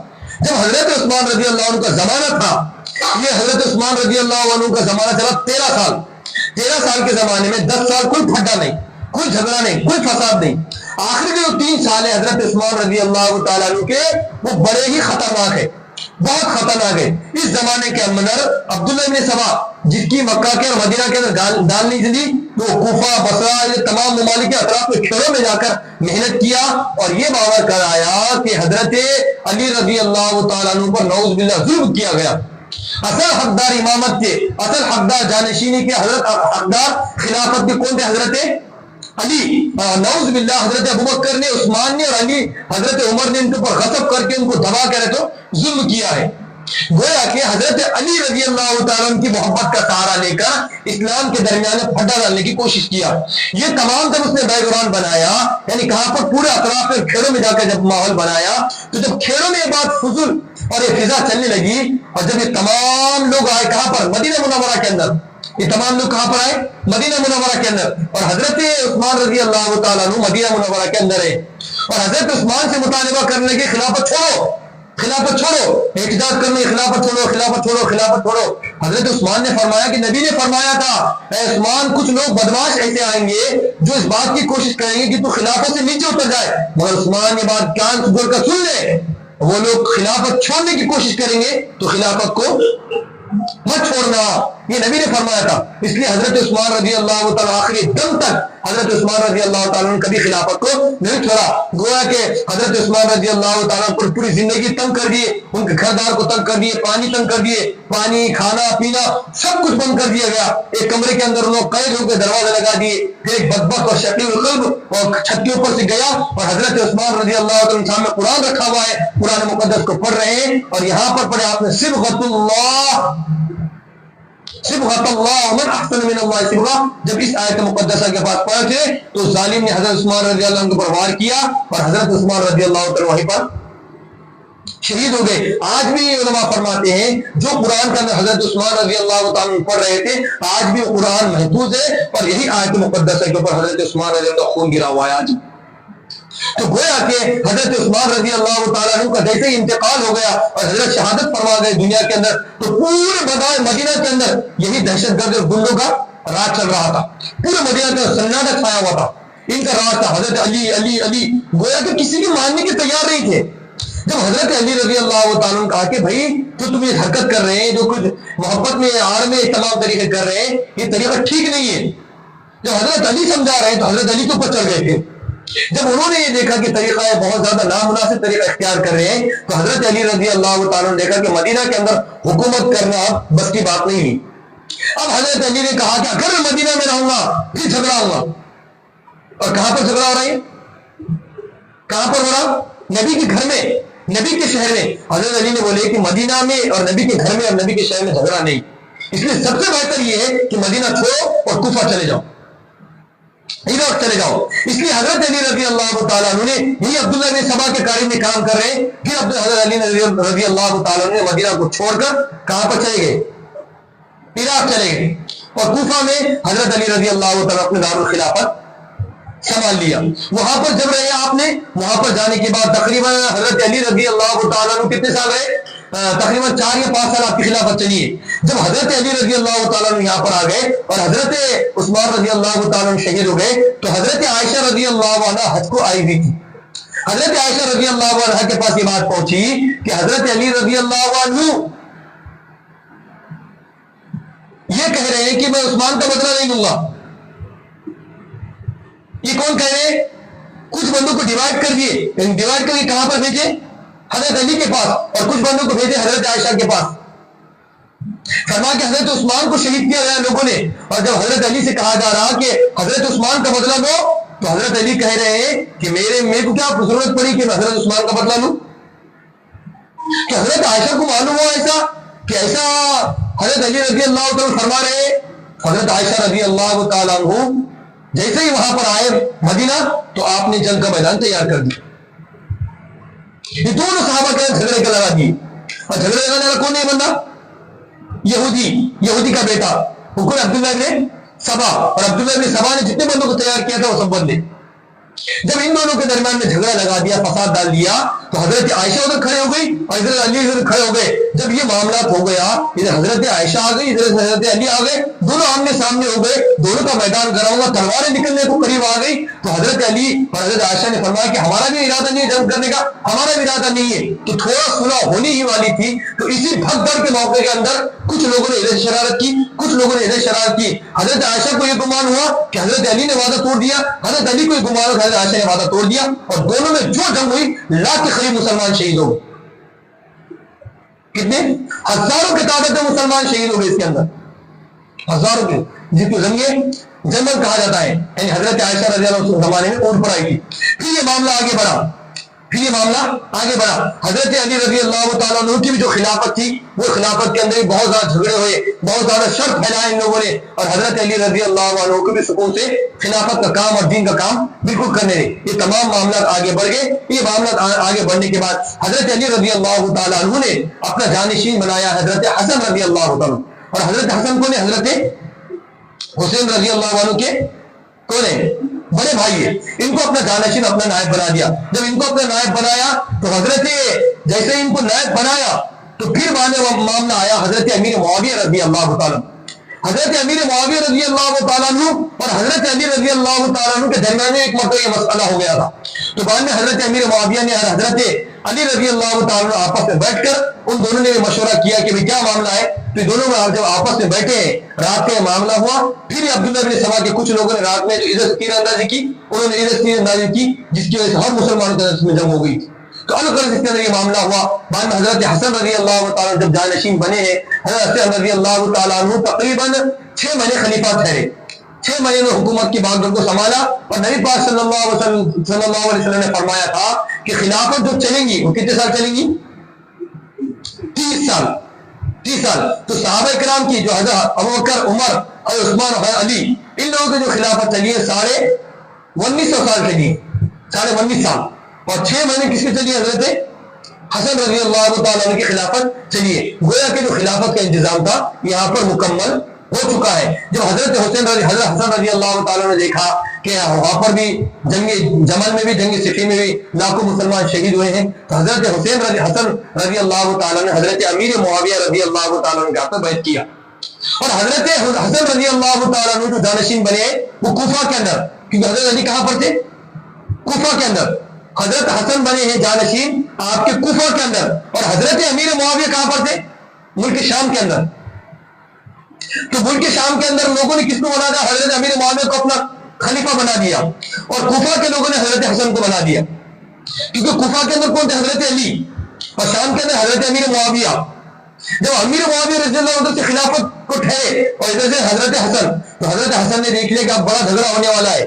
پہلے جھگڑا ہوا، پھر جھگڑا ہوا. حضرت حسن نے سوچا کہ پھر اب جھگڑا ہوا، مسلمان شہید ہوں گے، اس لیے حضرت حسن نے فرمایا کہ میں خلافت سے دستبردار ہوتا ہوں اور میں آپ کے ہاتھ بیعت کرتا ہوں. حضرت حسن نے حضرت معاویہ رضی اللہ عنہ کے ہاتھ بیعت کیا. پھر حضرت معاویہ رضی اللہ عنہ کی خلافت چلی، اور نبی نے فرمایا تھا کہ یہ میرا بیٹا جو ہے نا چھوٹا، حضرت حسن کے تعلق سے فرمایا یہ ایسا بندہ ہے کہ اللہ اس کی برکت سے 2 مسلمانوں کو آپس میں ملائیں گا. کس کو ملائیں گا؟ 2 مسلمانوں کو. نبی نے کیا فرمایا؟ کیا فرمایا؟ مسلمان فرمایا، بندے نہیں فرمایا. کیا فرمایا؟ 2 مسلمانوں کو ملائیں گا. اور آج کل کے لوگ کیا بولتے ہیں؟ حضرت علی کے مقابلے میں معاویہ آئے. معاویہ کون ہے؟ نعوذ باللہ. حضرت علی کے مقابلے میں آئے. گویا کہ وہ حضرت معاویہ رضی اللہ عنہ کو گستاخ ٹھہراتے ہیں. اور نبی کیا فرما رہے ہیں کہ یہ بیٹا میرا وہ ہے جو 2 مسلمان، نبی مسلمان فرما رہے ہیں ان کو. تو گویا کہ حضرت علی سے پوچھا گیا کہ بھئی ان کے شہید ہونے والے کہاں پر ہے؟ فرمایا وہ جنت میں ہے. فرمایا تمہارے شہید ہونے والے کہاں ہے؟ وہ جنت میں. فرمایا معاویہ کے شہید ہونے والے؟ فرمایا وہ بھی جنت میں ہے. ہمارا جو اختلاف ہے وہ ذات کی بنیاد پہ نہیں ہے، پیسے پراپرٹی کی بنیاد پہ نہیں. ہمارا اور ان کا اختلاف علمی بنیاد پر تھا. ہمارا اور آپ کا ان کا اختلاف کسی غلط فہمی کی بنیاد پر تھا، کسی ہمارا اختلاف ذاتی معاملات پر نہیں تھا. اور بعض مرتبہ حضرت یہ ہوا صحابہ کی محبتوں کا کیا کہنا، بعض صحابہ حضرت امیر معاویہ کی طرف سے لڑتے اور کھانا کھاتے حضرت علی کے دسترخوان پہ، اور بعض امیر معاویہ رضی اللہ عنہ کے لوگ لڑتے حضرت امیر معاویہ سے اور کھانا کھاتے حضرت علی کے، اور حضرت علی کے حضرت امیر معاویہ کے. کیوں؟ اس لیے کہ وہ جانتے تھے یہ جو اختلاف ہے یہ کسی غلط فہمیوں کی وجہ سے، یہ ذاتی اختلاف نہ ان کا ہے نہ ان کا ہے. اسلام کس کا ہے؟ محمد عربی کا ہے. اسلام کس کا؟ اللہ کا ہے. یہ دونوں کا اختلاف. الغرض تو حضرت امیر معاویہ رضی اللہ عنہ یہ 30 سال مکمل ہو گئی ہے، 30 سال تقریباً 30 سال مکمل ہوا. حضرت امیر معاویہ رضی اللہ تعالیٰ پھر اسلام کی خلافت کو تھاما ہے. اب یہودیت بھاگ گئی. جو حضرت عثمان کے زمانے میں یہودی آ گئے تھے اور حضرت علی کے زمانے میں آ گئے اور حضرت حسن کے زمانے میں آ گئے، اب یہودی حضرات چھپ گئے. کیونکہ امیر معاویہ کوئی معاملے صحابی نہیں تھے، بہت جلیل القدر صحابی تھے. گویا کہ اگر امیر معاویہ کو خالی سمجھنا ہے عمر رضی اللہ تعالیٰ عنہ کے گویا کہ تو کافی سمجھا. ان کا ذہن، ان کی ذہانت، ان کی فطانت اور ان کی دیانت داری اور سمجھداری اتنی بھاری تھی کہ یہودی ان کے سامنے پنگا ہی نہیں لے سکتا تھا. یہودی کی مجال نہیں تھی ان کے سامنے آ کر ٹھہرے. جیسا حضرت عمر کو دیکھ کر شیطان بھاگتا تھا، اسی طریقے سے یہودی حضرت معاویہ رضی اللہ عنہ کو دیکھ کر بھاگ کر دے. جیسے ہی حضرت امیر معاویہ جب ان لوگوں نے دیکھا کہ حضرت حسن نے امیر معاویہ رضی اللہ عنہ سے بیعت کیا ہے تو فوراً یہ لوگ خاموش بیٹھ گئے اور اپنے دلوں کے اندر جا کر چھپ گئے. اور اللہ تعالیٰ نے ان کو خلافت کا جو موقع دیا ہے وہ بڑا اسلام کی فتوحات کا موقع ملا ہے. اس لیے کہ ملک شام کے رہنے والے تھے اور امیر معاویہ جو خاندان سے ہے بنو ہاشم سے نہیں ہے. عبد شمس کے 2 بیٹے تھے، ایک ہاشم اور عبد شمس. یہ ہاشم اور امیہ. تو یہ امیہ جو ہے امیہ کے خاندان سے ہے امیر معاویہ. اور حضرت حسن اور جو ہے حضرت علی یہ ہاشم کے خاندان سے تھے. ہمارے نبی بھی ہاشم کے خاندان سے تھے. تو بنو امیہ کے جو خاندان سے تھے یہ ان کا جو دنکا تھا ملک شام کے اندر بہت زیادہ تھا. امیر معاویہ رضی اللہ عنہ دمشق کے اندر شام کے اندر خوب دبدبہ منایا اور ان کا دبدبہ چلا اور 20 سال تک تقریباً انہوں نے حکومت کی. 20 سال تک. اور ایک مرتبہ حضرت عثمان کے زمانے میں آئے، فرمایا کہ یار ہم نے تو دنیا کے اندر اسلام پھیلا دیا، اب میرا ارادہ یہ ہوگا کہ سمندر میں گھوڑے دوڑا دیں گے. تو آپ نے سنے نا سمندر میں دست تو دست ہے، دریا بھی نہ چھوڑے ہم نے، بحر ظلمات میں دوڑا دیے گھوڑے ہم. یعنی زمین کے اندر تو گھوڑے دوڑا دیے اسلام کے خاطر، اب میرا یہ دل چاہ رہا ہے کہ سمندر میں اسلام پھیلا دے، سمندر کے اس پار میں چلے جائے. یہ پیشکش کرنے والی حضرت امیر معاویہ ہے، اتنے جلیل القدر صحابی ہے.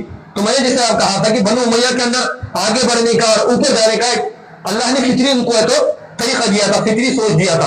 امیر معاویہ رضی اللہ تعالیٰ جب تک تھے تب تک کوئی پھڈا نہیں، کوئی اختلاف نہیں، کوئی انتشارہ نہیں، یہ تمام چیزیں اس کے اندر ختم ہو گئی. اب آئیے اس کے اندر بڑے بڑے جو صحابہ تھے، جو بڑے بڑے ابو بکر رضی اللہ عنہ، دیکھیں آپ نے ابو بکر چلے گئے، حضرت عمر چلے گئے، بڑے بڑے جو صحابہ جو نبی کے زمانے میں بڑے تھے، جو بدر میں تھے، احد میں تھے، خندق میں تھے، جو بڑی بڑی جنگوں میں وہ سب کیا ہو گئے، دنیا سے پردہ فرما گئے. آپ کون بچے صحابہ کے؟ کون بچے صحابہ کے؟ کون رہیں گے؟ باپ کے بعد کون رہیں گے؟ بیٹے اولاد. تو صحابہ کے بچے اس میں سے کون تھے؟ حضرت عمر کا بیٹا، ان کا نام عبداللہ. حضرت عباس کا بیٹا، ان کا نام عبداللہ. حضرت زبیر کا بیٹا، ان کا نام عبداللہ. اور حضرت علی کا بیٹا اور حضرت امیر اعظم کا بیٹا کون ہے؟ حضرت علی اعظم کے بیٹے یہ حضرت حسین.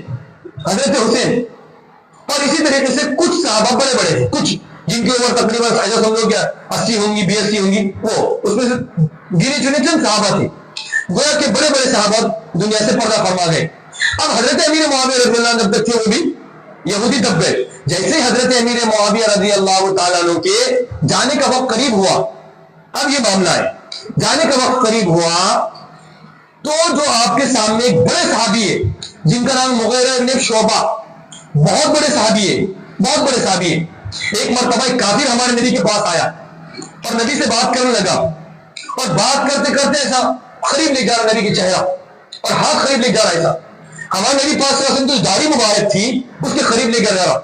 تو مغیرہ بن شعبہ رضی اللہ تعالیٰ عنہ کا چچا تھا، وہ جو کافر کا سامنے والا وہ ان کا رشتہ دار تھا، خاندان کا فرد تھا. تو مغیرہ بن شعبہ نے تلوار سے مارا اس کو. ہمارا ہاتھ نیچے رکھ، ہمارے باس ہے وہ، ہمارے لیڈر ہے وہ، یہ الگ بات ہے. ان کی محبت کی وجہ سے، ہمدردی کی وجہ سے تیرے پر ہاتھ نہیں اٹھا رہے ہیں. ان کا باڈی گارڈ موجود ہے، میں ان کا نہ ہے، ان کا وہ ہوں، وزیر خادم ہوں ان کا، میں تلوار سے ہاتھ مارتے. تو اس نے بھی گردرا کے دیکھا، فرمایا محمد یہ کون ہے؟ یہ ڈرائیونگ کرنے والا کون ہے؟ ان کا منہ چھپا ہوا تھا. فرمایا تیرے خاندان کی ہے. تو تانا مار کے کہنے لگا او قرضہ کر کے آیا تھا، تیرا قرضہ میں چکایا. تانا مارا اس نے بندے نے، وہ کافر. تو مغیرہ میں یہ کہنا چاہ رہا کہ مغیرہ بن شعبہ چھوٹے صحابی نہیں ہے، اور یہ وہ صحابی ہے جنہوں نے بیعت رضوان فرمائی. نبی پاک صلی اللہ علیہ وسلم نے حضرت عثمان کے وجہ سے ایک درخت کا جھاڑ تھا، اس جھاڑ کے نیچے صحابہ سے بیعت لی تھی. فرمایا کہ صحابہ میرے ہاتھ پر بیعت کرو کہ جن لوگوں نے حضرت عثمان کو شہید کیا ہم ان کو شہید کریں گے.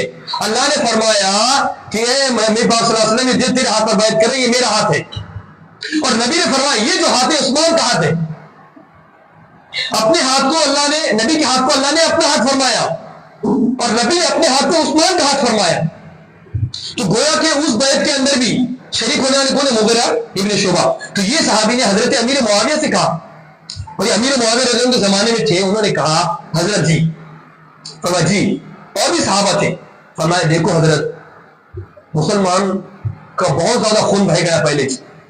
اچھا پھر کیونکہ جنگ جمل ہوئی اس میں خون بہا، جنگ صفین ہوئی اس کے اندر خون بہا، حضرت عثمان رضی اللہ تعالیٰ عنہ ان کا معاملہ پیش آیا، ان کا مسئلہ آیا.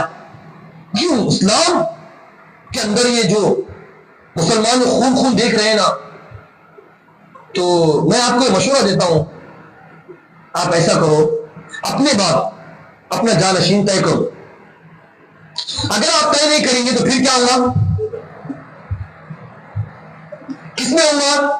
بنو ہاشم اور بنو امیہ، یہ دونوں کی ٹکر چلتی، دونوں ایک بھائی کے بچے نے، مطلب خاندان کے. انہوں نے سوچتے کہ میں آگے بڑھوں، انہیں سوچتے میں آگے بڑھوں. مسئلہ ہوگا. اگر آپ نے اس کو نظام کو قابو میں نہیں کیا، یہ رائے کون دے رہا ہے؟ حضرت امیر معاویہ کے خیال میں بھی نہیں ہے کہ میں فلاں کو نائب بناؤں، اپنا جانشین بناؤں. ان کے خیال میں نہیں ہے کچھ باتیں. ابھی رائے کون دے رہا ہے؟ حضرت مغیرہ بن شعبہ. اور یہ صحابی کون سے بڑے؟ اور بھی دیگر صحابہ نے کہا کہ آپ اپنے بچے کو جانشین بنا دو, آپ اپنے بچے کو بنا دو, آپ اپنے بچے. اور ان کے بچے کا نام کیا ہے؟ کیا ہے؟ یزید. ان کے بچے کا نام کیا ہے؟ یزید. اور یزید جو آج برا ہے وہ پہلے برا تھا کہ اتنا؟ ان کے ابا کے زمانے میں برا تھا وہ؟ صحابہ کے زمانے اتنا برا تھا نہیں, بالکل اتنا برا نہیں تھا. نمازوں کا پابند, دینداری کا پابند, جتنے طریقے تھے. حتیٰ کہ ایک مرتبہ حضرت ایسا بھی مسئلہ ہوا کہ حضرت حسین اور یزید دونوں نے مل کے جنگ کیے. غالباً خراسان کی جو جنگ کی گئی ان دونوں کے اندر ان دونوں صحابہ کرام شریک تھے. یہ صحابہ غلوث باللہ صحابی نہیں ہے یزید اور حضرت حسین دونوں بھی شریک تھے ایک جنگ کے اندر. دونوں ساتھ مل کے لڑے. ایک جنگ کا معاملہ ایسا بھی ہوا.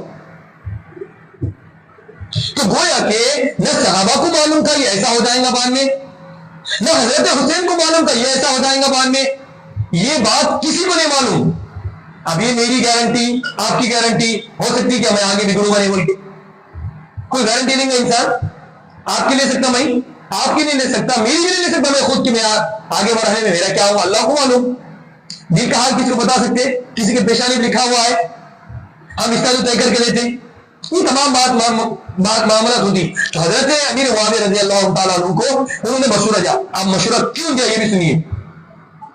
یہ تو اندر کی بنیادی بات ہے حضرت, بات تھوڑی لمبی ہو رہی مگر انشاءاللہ فائدہ ہو. کیوں دیا؟ اس لیے کہ یہ جو بنو شام ہے نا, بنو امیہ اور شام کے جو لوگ ہیں یہ بڑی کثیر تعداد میں. اگر بنو ہاشم کا کوئی بندہ نائب بنے گا, جانشین بنے گا نا, پھر جھگڑے ہوں گے. یہ شام کے لوگ کسی کو تسلیم نہیں کرتے, یہ بنو امیہ کے لوگ کسی کو تسلیم نہیں کریں گے. جب یہ تسلیم نہیں کریں گے تو پھر کیا ہوگا مسلمانوں میں؟ جیسا حضرت حسین کو ان لوگوں نے تسلیم نہیں کیا تو جنگ ہوئی, حضرت علی کو تسلیم نہیں کیا تو نعوذ باللہ جنگ ہوئی. تو حضرت اور کو جنگ کرتے, مسئلہ اور جھگڑے کو ہو جائے گا. حضرت امیر نے سوچا یقیناً اگر میں حسین رضی اللہ عنہ کو, حالانکہ یزید جو ہے یزید سے بڑے بڑے صحابہ دنیا میں تھے. میں نے بولتے حضرت عمر کے بیٹے, حضرت عباس کے بیٹے, حضرت زبیر کے بیٹے, اور حضرت علی کے بیٹے, یہ بڑے یہ یقیناً بہت بڑے ہیں. ان کا مقام یزید کے مقابلے میں کروڑوں گنے بڑے تھا. مگر حضرت امیر معاویہ نے سوچا کہ افضل کے ہوتے ہوئے مفضول کو بنا دیا. کیوں بنایا؟ افضل کے ہوتے ہوئے کمتر کو بنایا. کیوں بنایا؟ تاکہ اسلام میں اور مسلمانوں میں کیا نہ ہو. سمجھ میں آ رہی نا باتیں؟ اگر میں نیک انسان کو بنائے گا, اور نیک کون ہے؟ حضرت حسین. اگر حسین کو بناؤں گا تو لوگ مانیں گے, مانیں گے, کیونکہ ان لوگوں نے حضرت حسین کے ابا حضرت علی کو نہیں مانا. سمجھ میں آ رہی کی باتیں کچھ؟ جب یہ شام کے لوگوں نے, دمشق کے لوگوں نے حضرت علی کو نہیں مانا تو, اور حضرت علی کے جو بڑے بیٹے حضرت حسن کو نہیں مانا تو حضرت حسین کو مان سکتے ہیں؟ اس لیے امیر معاویہ رضی اللہ عنہ کی جو فراست ہے ان میں انہوں نے سوچا کہ افضل کے ہوتے ہوئے انہوں نے کم تر آدمی کو بنا دیا. کیوں بنایا؟ خاندانی عصبیت کی وجہ سے, کہ یہ لوگوں کے اندر بنو امیہ کے اندر خاندانی عصبیت ہے, اور اب جو اسلام جو چل رہا ہے, مطلب جو خلافت چلیں گی عصبیت کی وجہ سے چلیں گی, اپنے نیک دینداری کے اوپر نہیں چلیں گی. اب جو چلیں گی حکومت وہ عصبیت کی وجہ سے چلیں گی, دینداری کی وجہ سے. گویا کہ اگر حضرت حسین کو بنائیں گے تو لوگ پھر ان کے جان کے دشمن ہو جائیں گے, اور حضرت علی کو انہوں نے شہید کیا باضابطہ. سمجھ میں آ گئی بات؟ تو اس لیے حضرت شعبہ رضی اللہ تعالیٰ نے ان کو مشورہ دیا, حضرت آپ اپنے بچے کو جانشین بنا دیجئے. اگر اس کے علاوہ کو آپ جانشین بنائیں گے تو یہ قوم ایسی ہے حد درم, کسی کو تسلیم نہیں کریں گے آپ کے بیٹے کے علاوہ. گویا کہ دوسری زبان. اس لیے حضرت امیر معاویہ رضی اللہ تعالیٰ نے اپنی وفات کے بعد اپنا جانشین. اور یہ بات دھیان میں رکھیے, جتنا برا آج یزید ہے اتنا برا تھا نہیں تھا وہ. اگر اتنا برا ہوتا تو امیر معاویہ رضی اللہ تعالیٰ نہیں بناتے, اور صحابہ مشورہ نہیں دیتے صحابہ مشورہ بالکل نہیں دیتے. کہیں کو دیں گے بھائی, ایک گناہگار فاسق کا مشورہ کو دیں گے صحابہ؟ اللہ کے سامنے جواب نہیں دینا ہے صحابہ کو. اور صحابہ کے دلوں میں تو ڈر اللہ کا کامل تھا, پھر بھی مشورہ دیا اس لیے کہ وہ اچھا انسان تھا. پھر بعد میں بگڑ گیا, اب اس کا قصور ہے, ان کا اس وقت اس میں نہیں ہے. جیسے نوح علیہ السلام کا بیٹا, بولو نا, حضرت نوح علیہ السلام کا بیٹا نہیں مانا تو قصور کس کا ہے اس میں؟ بولو نا کس کا ہے؟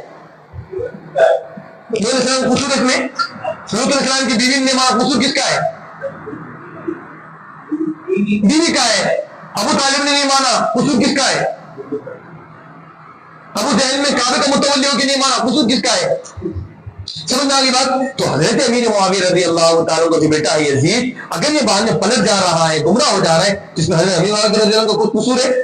مگر یہ جب تک امیر معاویہ رضی اللہ تعالیٰ کو حافظ اور شیعہ جب تک کرو بار اللہ معاف کرے گالی نہیں دیں گے، حضرت امیر معاویہ کو جب تک گالی نہیں دیں گے تقریر مکمل نہیں ہو سکتی۔ ان کے لیٹرینوں پر ان کے کتوں کا نام نعوذ باللہ معاویہ رکھتے ہیں، اور یہ معاویہ رضی اللہ کوئی چھوٹے موٹے صحابی نہیں ہے۔ اللہ کے نبی نے فرمایا معاویہ وہ ہے جو ہدایت پر ہے کامل، یہ فرمایا نبی نے۔ معاویہ وہ نہیں ہے جو ہدایت بتاتا ہے، معاویہ وہ ہے جس سے ہدایت پھوٹتی، نبی نے یہ فرمایا۔ ہدایت کا رستہ نہیں بلکہ ہدایت کا سر چشمہ فرمایا۔ اور معاویہ رضی اللہ تعالیٰ وہ ہے جنہوں نے قرآن کو لکھا۔ اب بولو معاویہ رضی اللہ غلط ہے تو نعوذ باللہ پھر قرآن کے اوپر آواز آ جائے گی، پھر اللہ کو قرآن میں محفوظ نہیں رہیں گا۔ اور یہ لوگ حضرت امیر معاویہ رضی اللہ کیوں یزید کس کا بیٹا ہے، معاویہ کا، معاویہ نے یہ کیا، برا برا روتے۔ جہاں بات سمجھ میں آنے کی ہے، سمجھانے کی ہے، وہاں سے رونا شروع کر دو، پتلی گلی نکل جاتے انسان۔ تو حضرت امیر معاویہ رضی اللہ تعالیٰ جیسے جانشین بنایا، جانشین بنانے کے بعد بولا بھی ہے امیر معاویہ رضی اللہ تعالیٰ نے کہ دیکھ بڑے بڑے جو صحابہ ہیں ان کو چھیڑ چھاڑ بالکل مت کرنا، ان کو ان کی حالت پر چھوڑ دینا۔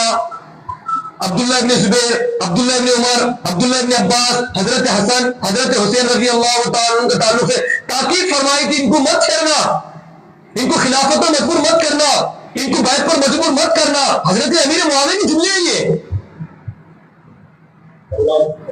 ہاں سمجھا اپنے بیٹے کو بٹھا کر، فرمایا کہ میری جو ذمہ داری میں ادا کر رہا ہوں، اللہ جو ذمہ داری کی اس کی گارنٹی میں سے آگے گارنٹی میں کیسے دوں گا؟ فرمایا کہ ان کو چھیڑ چھاڑ مت کرنا۔ مگر وہ اپنے وعدے پر نہیں ٹکا، نالائق بیٹا، تو قصور اس کا ہے نا، ابا کی تربیت کو تو نہیں ہے۔ تو پھر بعد میں یزید ہے تو اپنے جانشین ٹھہرا۔ یزید جیسے ہی جانشین ٹھہرا ہے، جیسے یزید جانشین ٹھہرا ہے تو سب سے پہلے اس نے یہ کام کیا کہ جو مدینہ کے گورنر تھے اس میں تھے، ان کا نام ہے سابقہ سعد بن عتبہ رضی اللہ، ولید بن عتبہ رضی اللہ تعالیٰ، ان سے پیغام بھیجا کہ میرے بارے میں خلافت لو، میرے بارے میں بیعت لو۔ مدینہ کے اندر جو کون ہے اس کے گورنر؟ ولید بن عتبہ۔ ولید بن عتبہ یہ کس کے گورنر ہے؟ یزید کے گویا کے۔ فرمایا کہ دیکھو امیر معاویہ حضرت ولید بن عتبہ نے بلایا کہ دیکھو بھائی بڑے بڑے صحابہ کو بلایا، بولے امیر معاویہ رضی اللہ تعالیٰ کے انتقال ہو گیا، ان للہ و انا، سب نے پڑھے ان للہ و انا۔ اس زمانے فون تھا، ہاں ہو گیا، آ جاؤ ادھر آ جاؤ، تو ان للہ پڑھے۔ ان للہ پڑھنے کے بعد فرمایا کہ دیکھو میں آپ کا امیر یزید کا جانشین اور یزید سے میں کی طرف سے بیعت لے رہا ہوں، آپ لوگ بیعت کرو۔ تو اس بیعت کے اندر حضرت عبداللہ، حضرت عمر کے بیٹے اور حضرت عباس کے بیٹے، ان دونوں نے کیا کر دیے؟ اگر اسی وقت یزید برا ہوتا تو یہ صحابہ بیعت کرتے۔ اور نبی فرما رہے اللہ یہ جو عبداللہ ہے اس کو قرآن کا علم دے، نبی ان کے بارے میں دعا فرما رہے، تو غلط کیسے ہو سکتی پھر انہوں؟ یہ لوگ بولتے ہیں شیعہ کہ تمام صحابہ نے حضرت حسین کو چھوڑ دیا، سب صحابہ نعوذ باللہ مرتد ہو گئے تھے، کافر ہو گئے تھے، حسین کو چھوڑ دیا، تنہا چھوڑ دیا۔ یہ سب تقریر کرتے ہو لوگ۔ جیسے ہی بلایا کہ تمام افراد آئے، بڑے بڑے صحابہ، انہوں نے بیعت کر دی۔ اب مسئلہ انہوں نے بیعت نہیں کی، کون نے؟ حضرت ابوبکر کے نواسے اور نبی کے نواسے نے۔ حضرت ابوبکر کے نواسے وہ عبداللہ جو ہے نا، عبداللہ بن زبیر، یہ نبی کے حضرت ابوبکر کے نواسے، گویا کہ نبی کے نواسے ابوبکر کے نواسے، ان دونوں نے کہا کہ میں بیعت نہیں کرتے ہم تیرے ہاتھ پہ۔ اور حسین رضی اللہ عنہ نے کہا کہ ہم ابھی بیعت نہیں کرتے، ابھی نہیں کرتے، انکار نہیں کیا، ابھی ہم سوچیں گے۔ وہ دو صحابہ نے کر دیے مدینہ کے اندر اور انہوں نے کیا۔ پھر بعد میں حضرت یہ دو صحابہ مدینہ سے نکل کر کہاں چلے گئے؟ مکہ میں تقریباً یہ لوگ 4 شعبان کو وہاں پہنچے، اور 4 شعبان کو پہنچا، حج کا مہینہ آ گیا، تقریباً حج کا مہینہ ہو گیا، سب ہو گیا، یہ لوگ وہاں پہ پہنچ گئے۔ تو حضرت جو تھے نا ابوبکر کے نواسے، جن کا نام عبداللہ بن زبیر ہے، ان کی مکہ کے اندر لوگوں بولے حضرت جی ان کو ووٹ دے دی، ان کے وہاں پر پورے مریدین تیار ہو گئے، ان کی خلافت وہاں مکہ کے اندر جم گئی. کس کی؟ عبداللہ بن زبیر کی. اب بچے کون؟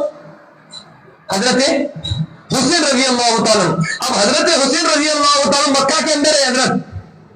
حضرت حسین رضی اللہ تعالیٰ کہاں پر ہے؟ مکہ کے اندر ہے. اور حضرت حسین شعبان میں آئے تھے. شعبان گیا، رمضان گیا، شوال گیا، ذی القعدہ گیا، ذی الحجہ کا مہینہ آیا. حضرت حسین رضی اللہ تعالیٰ کہاں ہے؟ مکہ کے اندر ہے. آپ کو خطوط آ رہے. کہاں سے آ رہے خطوط؟ حضرت علی کہاں پر تھے؟ حضرت علی کہاں پر تھے؟ کہاں پر تھے؟ کوفہ سے پیغام آتا ہے، حضرت حسین آؤ، حضرت حسین آؤ، ہم کو معلوم ہوا آپ نے تو بیعت نہیں کرے یزید کی، ہمارے پاس آؤ، ہمارے پاس آؤ، ہمارے پاس آؤ. 1 2 10 100 200 300 400 500 600 نہیں بلکہ ہزاروں کی تعداد میں خطوط آئے. علماء نے لکھا تقریباً 18,000 خطوط آئے. آؤ آؤ آؤ. کیوں آؤ؟ اس لیے کہ آپ کے ابا بھی یہاں تھے، آپ کا بڑا بھائی بھی یہاں تھا، آپ کے دوست بھی یہاں پر ہے، آپ کے رفقا بھی یہاں پر ہے، آپ کے جاننے والے بھی یہاں پر ہے، آپ کے پہچاننے والے بھی ہے، آپ کے رشتے دار بھی ہے، آپ کے دوست بھی ہے، یہ بھی ہے وہ بھی ہے بول کے پورے پیٹے دے کر حضرت حسین کو اپنے گھر بلا رہے کسی بھی ذریعے سے. کیوں بلا رہے؟ سمجھ آ رہا ہے بات کہ آپ کے ابا یہاں پر تھے، آپ کے بھائی بھی یہاں پر آئے تھے، اس لیے آپ کہاں پر آؤ. یہ بات سمجھ میں آ گئی؟ ہم حسین رضی اللہ عنہ سے یقیناً یار ابا بھی وہاں تھے اور بھیا بھی وہاں تھے اور خطوط کہاں سے آ رہے مجھے.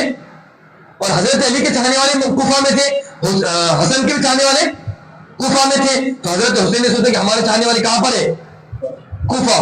تو انہوں نے سوچ لیا میں کہاں پر جاؤں گا؟ کوفہ جاؤں گا. جیسے انہوں نے سوچا تو بڑے بڑے صحابہ آ گئے. فرمایا نہیں ایسا نہیں ہو سکتا، آپ مت جاؤ. فرمایا نہیں میں جاؤں گا، میرے پاس خطوط ہے، میں بھی دین کا کام کروں گا، حضور بھی آؤں گا. اور شریف آدمی نیک آدمی اللہ کا واسطہ دے، اللہ کے دین کا واسطہ دے تو میں ہو جاتا دیا ہوا. آئیے ہم تو اہل بیت سے محبت کرتے ہیں، آئیے آپ، ہم دیکھنا چاہتے ہیں نبی کے نواسے کو، ترس رہی ہے ہماری آنکھیں، آئیے. اور ظاہر سی بات ہے 10 20 آتے تو فراڈ ہو سکتا تھا. 18,000 ہزاروں کی تعداد میں ملے تو سمجھ آ رہی بات. تو پھر حضرت حسین سے میں جاؤں گا. بڑے بڑے صاحب نہیں سمجھائے نہیں مت جاؤ مت جاؤ. کوفی لا یوفی، کوفی پہ زندگی میں کبھی بھروسہ نہیں کرنا. صحابہ مشہور تھا کوفی لا یوفی، کوفی وفادار نہیں ہوتا، کوفی بھروسے کے قابل نہیں ہوتا. کوفی تو تلوار کی نوک کو لے کے پیسہ بدل دیتا. جدھر تلوار کی نوک رہیں گے ادھر اس کا رخ اور فیصلہ رہے گا. فرمایا نہیں کوفہ کی طرف مت جاؤ. فرمایا نہیں میں جاؤں گا. تو ٹھیک ہے بولے ایسا کرو میرے بھائی، آپ جانے کی فرمائش کر رہے ہیں، ایسا کرو آپ اپنے جانے سے پہلے ایک بندے کو بھیجو. تو حضرت حسین نے رضی اللہ تعالیٰ اپنے بھائی تھے، ان کے چچیرے بھائی جن کا نام ہے مسلم بن عقیل، مسلم بن عقیل کو اپنا کیا فرستادہ اور اپنا نمائندہ اور اپنا قاصد بنا کر بھیجا. وہ وہاں پر گئے. جیسے وہاں پر گئے تو کوفہ والے آئیے ماشاءاللہ مرحبا مرحبا صلی اللہ، آئیے آئیے آپ کا استقبال ہے، آپ کا اکرام ہے، آئیے ہم آپ کے. تو تمام لوگوں نے آپ کو زور و شور سے استقبال کیا. حضرت مسلم بن عقیل نے لیٹر لکھ دیا. اور جو کوفہ کے اندر گورنر تھے کون تھے؟ نعمان بن بشیر. کوفہ وہ اچھے صحابی، بڑے صحابی نعمان بن بشیر. اور یہ گئے مسلم بن عقیل، انہوں نے دیکھے کہ جس نے نعمان بن بشیر نے بولے ٹھیک ہے بھائی حسین کے اوپر لو بیعت لے رہے انہوں نے کچھ نہیں بولے. انہوں نے بیعت لے لی. پورے لوگ ماشاءاللہ آ گئے، لکھ دی لیٹر، فون کر دیا آپ آئیے. جیسے حضرت حسین کے پاس گیا انہوں نے وہاں سے نکل گئے. دیکھو صحابہ تم بولے مت جاؤ مت جاؤ، دیکھو اب سکون ہے. فرمایا بھائی ہم کو پھر بھی بھروسہ نہیں مت جاؤ. پھر بھی آگے بڑھے تو غالباً حضرت عبداللہ بن عباس آگے بڑھے، لکیر پکڑے. فرمایا آپ جانا آپ جاؤ، خاندان نبوت کو مت لے جاؤ، یہ نبی کے خاندان کو مت لے جاؤ اپنے ساتھ میں، آپ جانا آپ جائیے. فرمایا نہیں میں سب کو لے کر جاؤں. ان کے دل میں کیا ہے؟ نہیں ان کے دل میں کیا ہے کہ وہاں پر کون ہے میرے؟ ہاں ابا کے چاہنے والے بھی، مطلب ابا بھی وہاں تھے، بھیا بھی وہاں تھے، سمجھ رہے آپ؟ اس وجہ سے وہ جانا چاہ رہے تھے. اب آئیے بس یہ پوائنٹ کو سمجھیے آپ.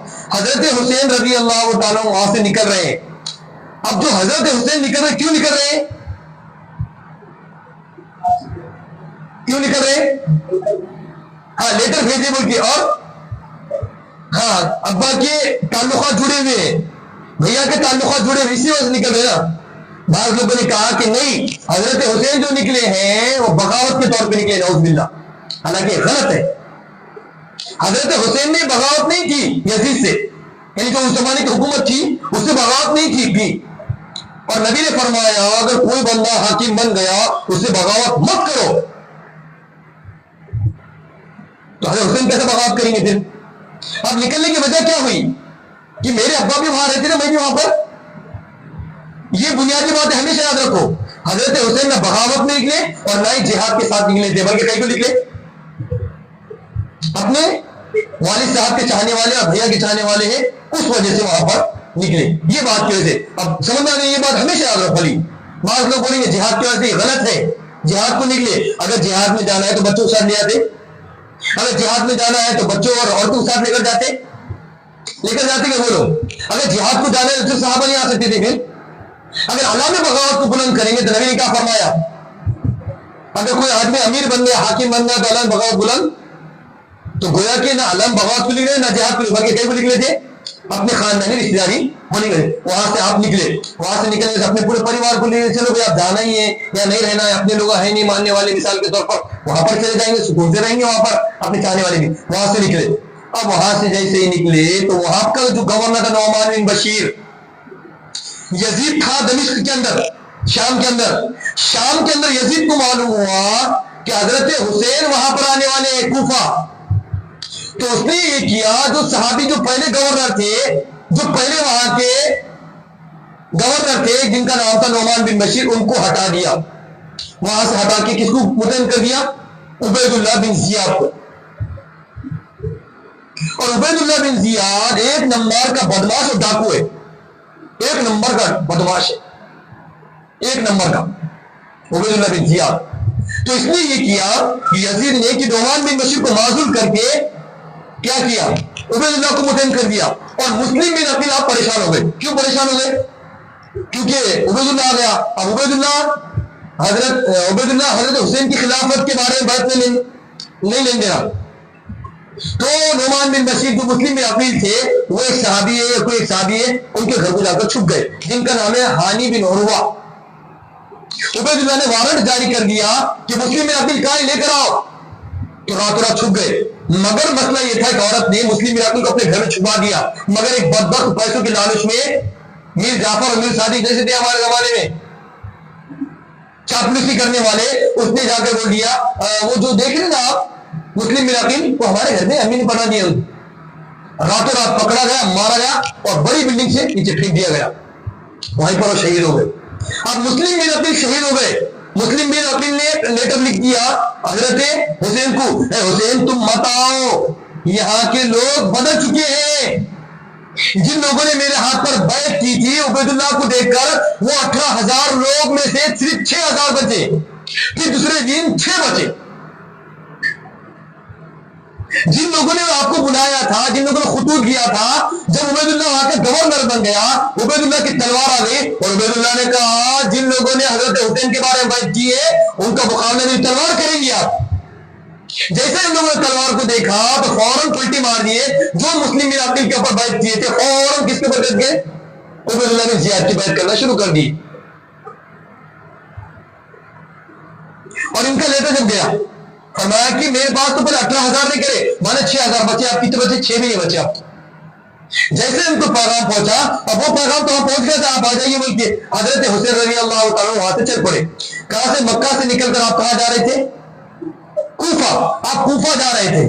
جیسے آپ کوفہ کے قریب جانے بھی مطلب آپ راستے میں پہنچے اور یہ خط آپ کو وہاں پر پہنچا کہ مسلم بن عقیل کو شہید کر دیا گیا، تو مسلم بن عقیل کو جیسے ہی شہید کیا گیا تو مسلم بن عقیل یہ مسلم کے دوسرے بھائی بھی حضرت حسین کے ساتھ تھے۔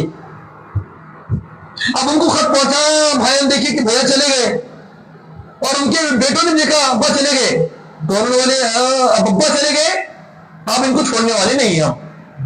حضرت حسین نے سوچا کہ میں واپس چلے جاؤں گا، فرمایا نہیں ابا چلیں گے، بدلہ تو لے کے رہیں گے ہم، سمجھ رہے آپ؟ اب انہوں نے ان کے بیٹوں نے بولے بھائی نہیں بدلہ تو لے کر رہیں گے، ان کے بیٹوں نے بولے بھائی تو انہوں نے حضرت حسین، ان کے بیٹوں نے ماننے کے جائے ہم آپ تو بچ۔ حسین نے کہا کہ یقیناً میری محبت میں گیا تھا اور میرے بولنے پر میرے اشارے پر گیا تھا، یہ بڑی بے وفائی ہوں گی، یہ شرافت کے خلاف ہے، یہ نبوت سے سیکھا ہوا ہے، نبوت کا چراغ ہے. فرمایا میں جان تو دے سکتا ہوں مگر شرافت نہیں کھو سکتا, میں جان تو دے سکتا ہوں مگر خیانت نہیں کر سکتا. فرمایا کہ ٹھیک ہے تمہارے ابا کا بدلہ ضرور لیا جائے گا. بس حضرت حسین رضی اللہ عنہ جب یہ خطوط ملا, حضرت حسین رضی اللہ تعالیٰ عنہ نے پھر بعد میں جس مقام پر پہنچے ہیں تو حضرت حسین رضی اللہ تعالیٰ عنہ جیسے خط پہنچا تو حضرت حسین رضی اللہ عنہ نے اپنے رخ کو چینج کرنا شروع کر دیا. اور آپ نے یہ سوچا کہ میں کس سے جا کر بات کروں گا, حضرت میں کس سے یزید سے جا کر بات کروں گا. اور یزید کہاں پر تھا؟ ملک شام میں تو وہ اس مقام پر عبید اللہ نے پکڑ لیا حضرت حسین. فرمایا نہیں جا سکتے آگے آپ. فرمایا کہ میں جھگڑے کرنے کے لیے آیا, میں جہاد کے لیے نہیں آیا, میں کوئی بغاوت کے لیے نہیں آیا, میں تو بات کرنے کے لیے آیا, میں تو ان لوگوں کے ساتھ رہنے کے لیے آیا تھا. اور عبید اللہ کے ساتھ جتنے لوگوں نے خطوط دیے تھے سب آگے مارنے کے لیے حضرت حسین. فرمایا میں نہیں, ایسا نہیں ہو سکتا. تو فرمایا نہیں آپ.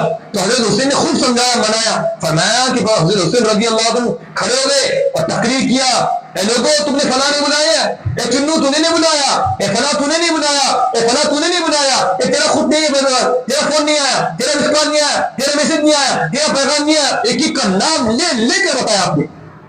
ارے آپ نے خط دیے تھے نا. فرمایا ہاں دیے. پچھتانے میں اور کیا بڑی تلوار بھی ہاتھ میں. کیوں؟ بہت کھڑا ہے سامنے عبید اللہ.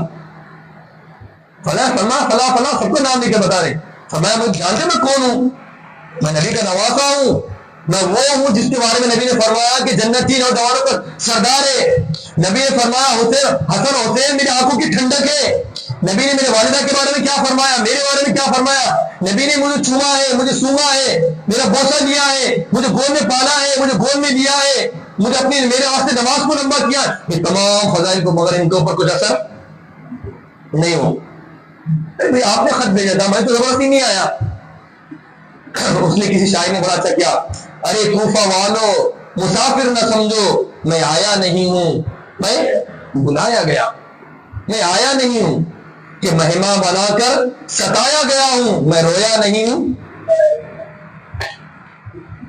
یہ شاعر نے بڑا اچھا کہا, ارے کوفہ والو مسافر نہ سمجھو, میں آیا نہیں ہوں بلایا گیا ہوں کہ مہمان بنا کر ستایا گیا ہوں, میں رویا نہیں ہوں رلایا گیا ہوں.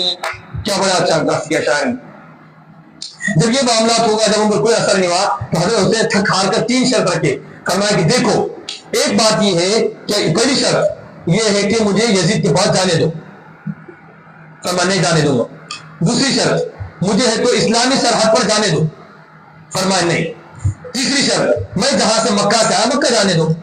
نہیں. فرمایا تمہاری تینوں شرط منظور نہیں. پھر جو بھی ہے فائنل یہ تھے کہ میرے ہاتھ پہ بیعت کرو. کیا کرو میرے ہاتھ پر. اور یہ 1 نمبر کا ڈاکو ہے, 1 نمبر کا بدماش ہے, جس کا نسب بھی خراب تھا.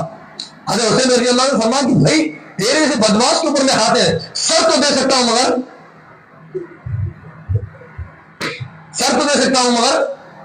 ہاتھ نہیں سکتا. اور پوری دنیا ہاتھ دیتی مگر سر نہیں دیتی. یہ واحد حسین ہے جس نے اپنا سر دیا ہے ہاتھ کے مقابلے میں.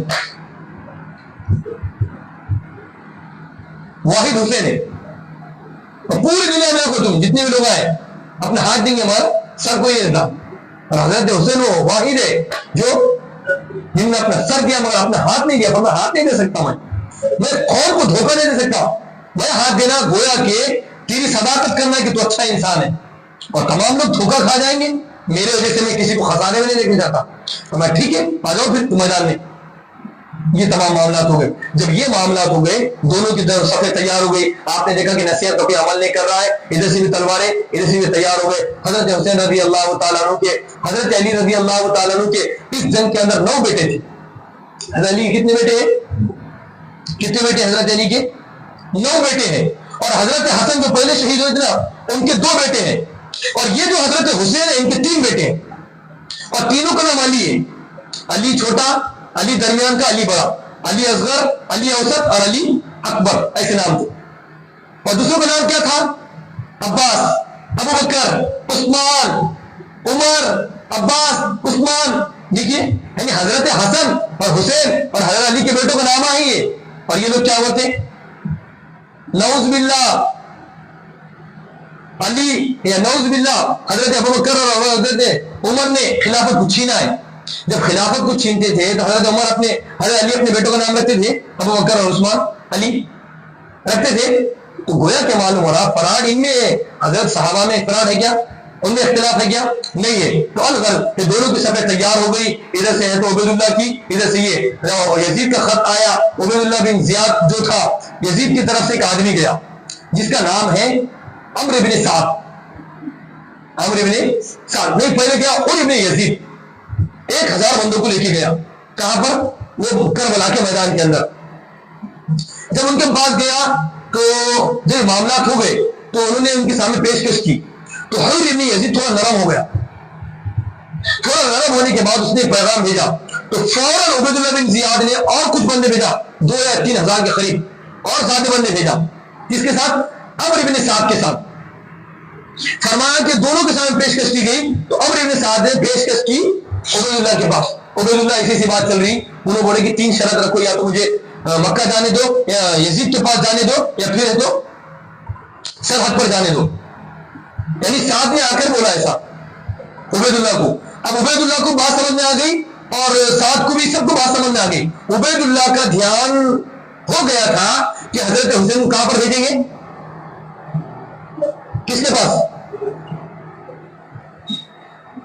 عبید اللہ کا بھی دماغ پڑ گیا اور سعد کا بھی. یہ دونوں کا مشورہ ہو گیا کہ یزید نے مطلب عبید اللہ بھی نرم پڑ گیا تھا کہ بھائی جھگڑے سے بہتر کیا ہے، کہاں بھیج دیں گے؟ یزید کے پاس جاتے ہوئے ٹھیک ہے میں اس کے پاس ہی ڈائریکٹ. مگر ایک درمیان میں اور تھا حرام زادہ جس کا نام ہے شمر ذل روشن. یہ تھا وزیر کس کا؟ عبید اللہ کا. یہ تھا خبینہ. جس طرح فرعون کا وزیر تھا حامان، انہیں نے فرعون کو سدرن نہیں دیا، یہ کسی طریقے سے یہ اس کا وزیر تھا. یہ نے بولا صدام ہے نہیں. اگر وہ چلے گئے میرے وہاں ان کا یزید کے پاس اپنی پول کھل گئی. کیوں؟ اپنے بندوں نے خط دیے تھے یہ جا کے بول دیں گے میں آیا نہیں، جو بس ان لوگوں نے بلائے تھے. تو گویا کہ اپن بھی گئے اور یہ بندے بھی گئے، سب چلے جائیں گے. یہ غلطی مت کرو بھول کے. پہلے ان سے بولو کہ ہمارے ہاتھ میں بیعت کرو، پھر دیکھیں گے یزید کو. یہ بندہ بھی اس نے بولا کہ معاملہ بڑھ جائے گا، خراب ہو جائے گا. اس لیے عبید اللہ کا بھی دماغ نہیں ہوگا اور نہیں ٹھیک ہے میرے سامنے خلافت کرو، بیعت کرو میرے ہاتھ. میں تیرے ہاتھ سے بیعت نہیں کرتا. پھر حضرت حسین رضی اللہ عنہ بولی. پھر بعد میں وہ جو واقعہ چلا حضرت حسین رضی اللہ تعالیٰ عنہ کا، ادھر سے کچھ بندے آئے. پہلے حضرت حسین رضی اللہ عنہ پیچھے رہے، اپنے خاندان کی طرفداری اپنے خاندان کو سنبھالتے رہے کیونکہ بچے بھی ہیں، چھوٹے بچے بھی ہیں، کچھ بیمار بھی تھے، کچھ پریشان بھی تھے. پھر بعد میں کچھ روایت میں ایسی ہے ضعیف کہ ان کے اوپر پانی بھی بند کیا گیا تھا. بعض لوگ تو اس کے اندر من گھڑت واقعات بند کرتے ہیں، ایسا ہو گیا تھا، فلاں ہو گیا تھا، بہت زیادہ پانی بند کیا گیا تھا. مگر اس میں صحیح بات یہ ہے کہ زیادہ دن پانی بند نہیں کیا گیا تھا.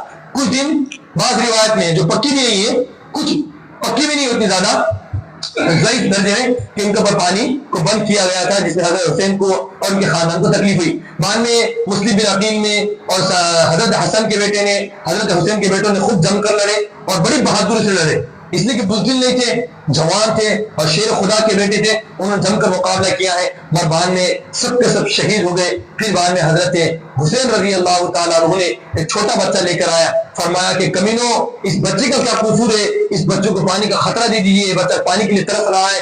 تو اس کے پیچھے سے جس کا نام تھا سنان بن انس، اس نے ایک تیر مارا جو بچے کی گردن میں لگا اور بچے نے وہیں پر دم توڑ دیا. پھر حضرت حسین نے خون لیا. اے اللہ تو ان سے ضرور انتقام لینا، جن لوگوں نے ہمارے خاندان کا خون نکالا ہے اے اللہ پوری زندگی ان سے تو بدلہ لینا. اسی بدلے کا نتیجہ ہے کہ یہ لوگ کیا کرتے اپنے آپ کو کیا کرتے مار کر کیا کرتے اپنے آپ کو.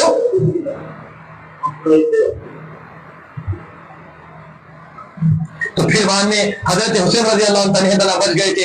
حضرت حسین رضی اللہ تعالیٰ پھر عین نماز کا وقت ہوا، اسی اثنا میں حضرت حسین رضی اللہ تعالیٰ عنہ نے نماز کو ضائع نہیں کیا بلکہ جنگ کو روک دیا اور نماز کا اہتمام فرمایا، نماز کو ادا فرمایا. پھر جنگ آپ کرتے رہے اور مستقل حضرت حسین رضی اللہ تعالیٰ جنگ کرتے رہے. اسی درمیان میں پھر بعد میں آپ کو ایک تیر لگ گیا, تیر کی وجہ سے آپ تو نیچے گر گئے, یا پھر سدے کی حالت میں آپ کو تیر لگ گیا, نیچے گر گئے. پھر پیچھے سے ایک خبیث اور مردود آیا جس کا نام شمر بن ذل جوشن ہے, اس نے آیا اور نعوذ باللہ حضرت حسین رضی اللہ تعالیٰ عنہ کا سر مبارک کیا الگ کر دیا, بدن سے جدا کر دیا, اور حضرت حسین رضی اللہ تعالیٰ عنہ وہیں پر شہید کر دیے گئے. بعد تاریخ کتابوں میں آتا ایک اچانک سا سانحہ پیش آ گیا, بادل گرجنے لگے, ایک دم گویا کہ ماتم کا, نعوذ باللہ اللہ معاف کرے, ماتم نہیں بولنا چاہیے, ماتم بولی تو وہ لوگ خوش ہو جائیں گے, وہ سامنے ماتم بول دی کریں.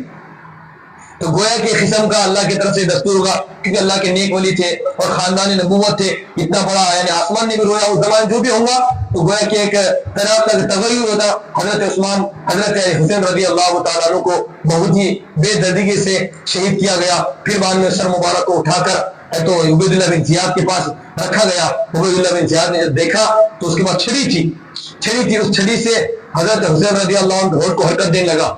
تو اسی درمیان میں حضرت زید بن ارقم بڑے صحابی بوڑھے ہو گئے تھے, وہاں پر موجود تھے. فرمایا او خبیث, اپنی لکڑی کو ہٹا وہاں سے, میں نے ان ہوٹوں کو آپ صلی اللہ علیہ وسلم کو چومتے ہوئے دیکھا ہے. خاندان نبوت کے اس چشم چراغ سے اپنی چھڑی کو ہٹا دے. اس ہوٹ کو نبی پاک صلی اللہ علیہ وسلم نے چوما ہے اور ان کو بوسہ دیا ہے. حضرت زید بن ارقم رضی اللہ تعالیٰ عنہ نے یہ کہا اسے. پھر بعد میں عبید اللہ بن زیاد نے جو تو سر مبارک ہے تو یزید کے پاس پیش کیا اور یہ تمام واقعہ پیش کیا گیا. اور جو صحابہ بچ گئے تھے اس میں جو بچ گئے تھے, ایک آپ کی بہن تھی جن کا نام زینب تھا, سکینہ, اور اسی طریقے سے صرف آپ کے خاندان سے ایک بندہ بچ گیا تھا جن کا نام علی اصغر ہے اور جن کا نام زین العابدین جسے کہتے ہیں.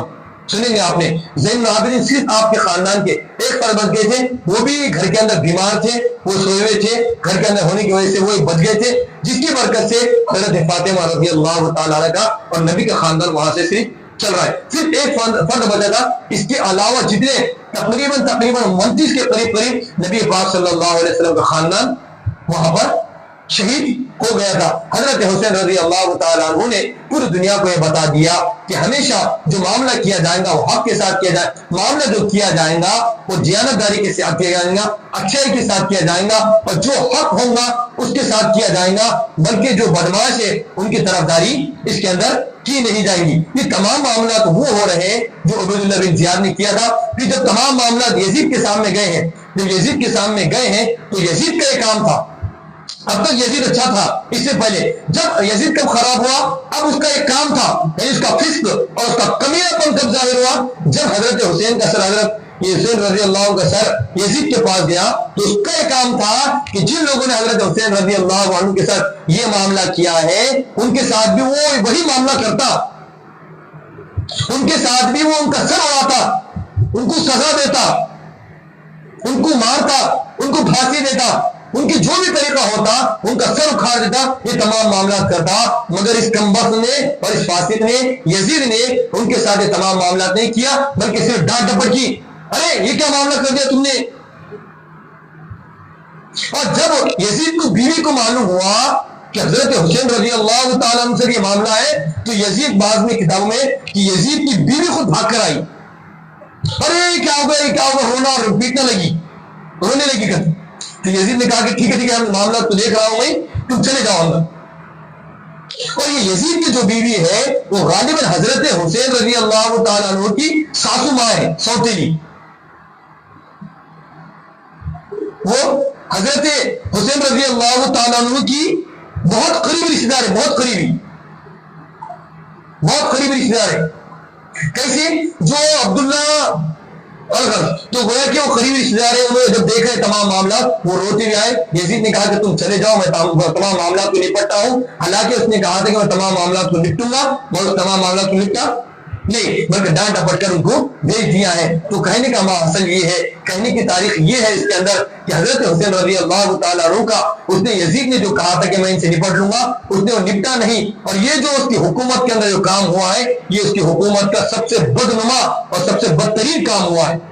جب اللہ نے اس کو حکومت دیا تھا اس کا ایک کام تھا کہ اس کی حکومت میں ہوتے ہوئے ان تمام لوگوں کے ساتھ انصاف کیا جاتا اور ان تمام خبیثوں کو گورنر سے معزول کر کے ان تمام اچھے اور شریف لوگوں کو وہاں پر متعین کیا تھا، مگر ان تمام معاملات کو نہیں کیا۔ بعد میں یزید کی خلافت چلی ہے، یزید کی خلافت زیادہ دن نہیں چلی بلکہ 4 سال کے اندر وہ مر گیا، وہ بھی بہت بری طریقے سے مر گیا، اس کو کوئی بیماری ہو گئی تھی۔ اور یہی عبید اللہ بن زیاد یہی جب مرا ہے تو مرنے کے بعد اس کا بھی سر کاٹا گیا۔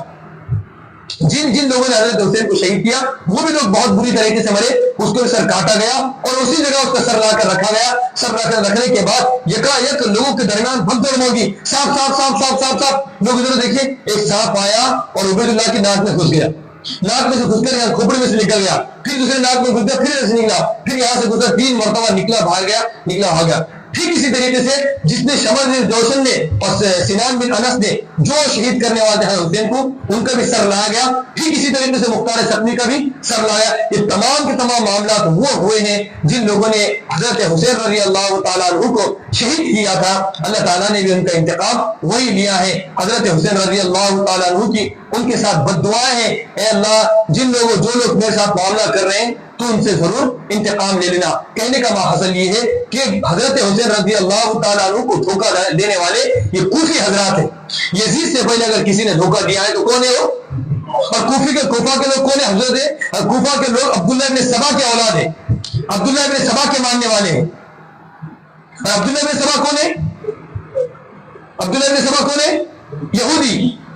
تو گویا کہ ان یہودیوں نے جو ان کی پرانی دشمنی تھی وہی دشمنی کو نمودار کیا، وہی دشمنی کو باور لایا۔ انہوں نے سب سے پہلے یزید کے مقابلے میں انہوں نے سب سے پہلے حضرت حسین رضی اللہ تعالیٰ عنہ کو دھوکہ دیا اور حضرت حسین رضی اللہ تعالیٰ عنہ کے ساتھ بے وفائی کی۔ جب ان کے اندر اتنی طاقت نہیں تھی حضرت حسین رضی اللہ تعالیٰ عنہ کو انہوں نے کیوں بلایا تھا؟ وہی ان کے جب ان کے اوپر نام نہیں آنا چاہیے، جب ان کے اوپر دھبا نہیں لگنا چاہیے، انہوں نے رونے کا اہتمام کیا، ماتم کا اہتمام کیا، انہوں نے شور شرابہ کا اہتمام کیا، الٹا چور کس کو ڈانٹے؟ کوتوال کو ڈانٹے، تاکہ ان کے اوپر الزام نہ آئے، تاکہ ان کے اوپر ٹھکا نہ دھبا نہ لگے، تاکہ ان کی تاریخ بری نہ ہو۔ اس کی وجہ سے رونا شروع ہو رہا ہے، اسی کا کرنا دھرنا یہ شیعہ کے اندر آگا۔ شیعہ نے حضرت علی کا نام لیتے ہیں اور وہی رونا دھونا کرتے ہیں۔ حضرت حسین رضی اللہ تعالیٰ عنہ کو مارنے والے اصل حقیقت یہی کوفہ والے ہیں، انہوں نے دھوکہ دیا ہے، انہی کی نسل چل رہی ہے اور یہی لوگ ماتم بھی کرتے ہیں، تعزیہ بھی بناتے ہیں، علم بھی اٹھاتے ہیں اور یہ کہتے ہیں کہ حضرت حسین رضی اللہ عنہ کو شہید کیا گیا اور ان کے سر کو گھمایا گیا۔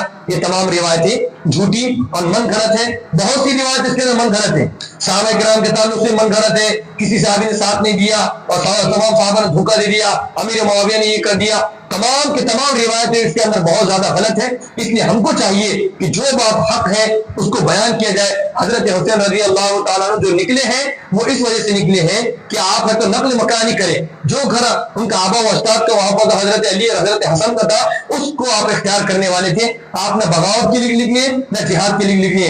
ہمارے لیے ان تمام واقعات کے اندر یہ ہے، ان تمام واقعات کے اندر یہ ہے کہ ان تمام حالات میں رہتے ہوئے ہم اسلام کے دامن کو نہ چھوڑیں۔ ہم سے کس کا بھی مقابلہ ہو جائے تو ہم کو چاہیے کہ ہم اپنے عقائد کا سودا نہ کریں، اپنے اسلام کا سودا نہ کریں۔ اگر سامنے ظالم طاقتیں ہیں تو اس کا مطلب یہ نہیں کہ ظالم آ گیا، فلاں کی اس کی حکومت آ گئی، فلاں کی حکومت آ گئی، دجال کی حکومت آ گئی اس کی طرف کنورٹ ہو گئے، فلاں کی حکومت آ گئی اس کی طرف چلے گئے۔ آج میں دیکھو حضرت حسین رضی اللہ تعالیٰ عنہ کی عظمت زندہ ہے، حضرت حسین رضی اللہ عنہ کا نام زندہ ہے اور کوفیوں کا نام بدنام ہے، اس لیے کہ انہوں نے بے وفائی کی، وہ لوگ بک گئے، تو جو بے بکنے والوں کا نام مردود ہے ہر زمانے کے اندر۔ اور میر جعفر کو لے لو، میر صادق کو لے لو، یہ لوگ بک گئے۔ حضرت ٹیپو سلطان کا نام زندہ ہے اور یہ بکنے والوں کا نام مردود ہے ہر زمانے کے اندر۔ اس لیے ہم کو چاہیے کہ ان تمام تاریخی واقعات کو بیان کرنا، خاندان نبوت کے واقعات کو بیان کرنے کا مقصد یہ ہے کہ ہم خرافات سے بچیں۔ حضرت حسین کے تعلق سے جتنی خرافات ہیں ان تمام خرافات کو ختم کر کے حضرت حسین کے ہاتھ اصالہ ثواب کریں۔ نبی پاک صلی اللہ علیہ وسلم کے تعلق سے جتنی خرافات ہیں ان کو ختم کر کے نبی پاک صلی اللہ علیہ وسلم پر درود پڑھیں۔ جتنے بھی خرافات ہیں ان تمام خرافات کو ختم کریں، اسلام کی صحیح تصویر کو پیش کریں۔ اسلام کی صحیح تصویر کیا ہے؟ صحیح تصویر یہ کہ وفا کرو۔ حضرت مسلم بن عقیل نے حضرت حسین کے واسطے شہید ہوئے تو حضرت حسین شہید ہوئے کہ نہیں ان کے واسطے؟ صحیح تصویر کیا ہے کہ ان کے بچے شہید ہوئے تو حضرت حسین بھی شہید ہوئے۔ صحیح تصویر کیا ہے؟ جو آدمی اچھا ہے اس کے ہاتھ بیعت کرو، جو آدمی خراب ہے اس سے بیعت مت کرو۔ یہ صحیح تصویر ہے اسلام کی۔ یہ نہیں ہے کہ تھوڑے تقوی کے واسطے بک جاؤ، اس کو ووٹ دے دو، اس کو ووٹ دے دو۔ یہ تمام معاملات کے اندر ہے۔ حضرت حسین رضی اللہ تعالیٰ عنہ نے ہمیں یہ سبق دیا ہے، ہمیں یہ درس دیا ہے کہ تمام پریشانی کا عالم ہو، تمام تنگی کا عالم ہو، مگر کس کی پابندی کر رہا ہے؟ کس کی پابندی کر کے بتایا حضرت حسین نے؟ نماز کی پابندی کر کے بتائے۔ اس لیے عزیز و بزرگوں دوستو، یہ واقعہ میں نے آپ کے ساتھ مفصل اس لیے بیان کیا ہے کہ صحابہ کرام کے تعلق سے ہمارا دل صاف ہو، کسی صحابی نے دھوکہ نہیں دیا۔ دھوکہ دینے والے کون ہے بولو آپ؟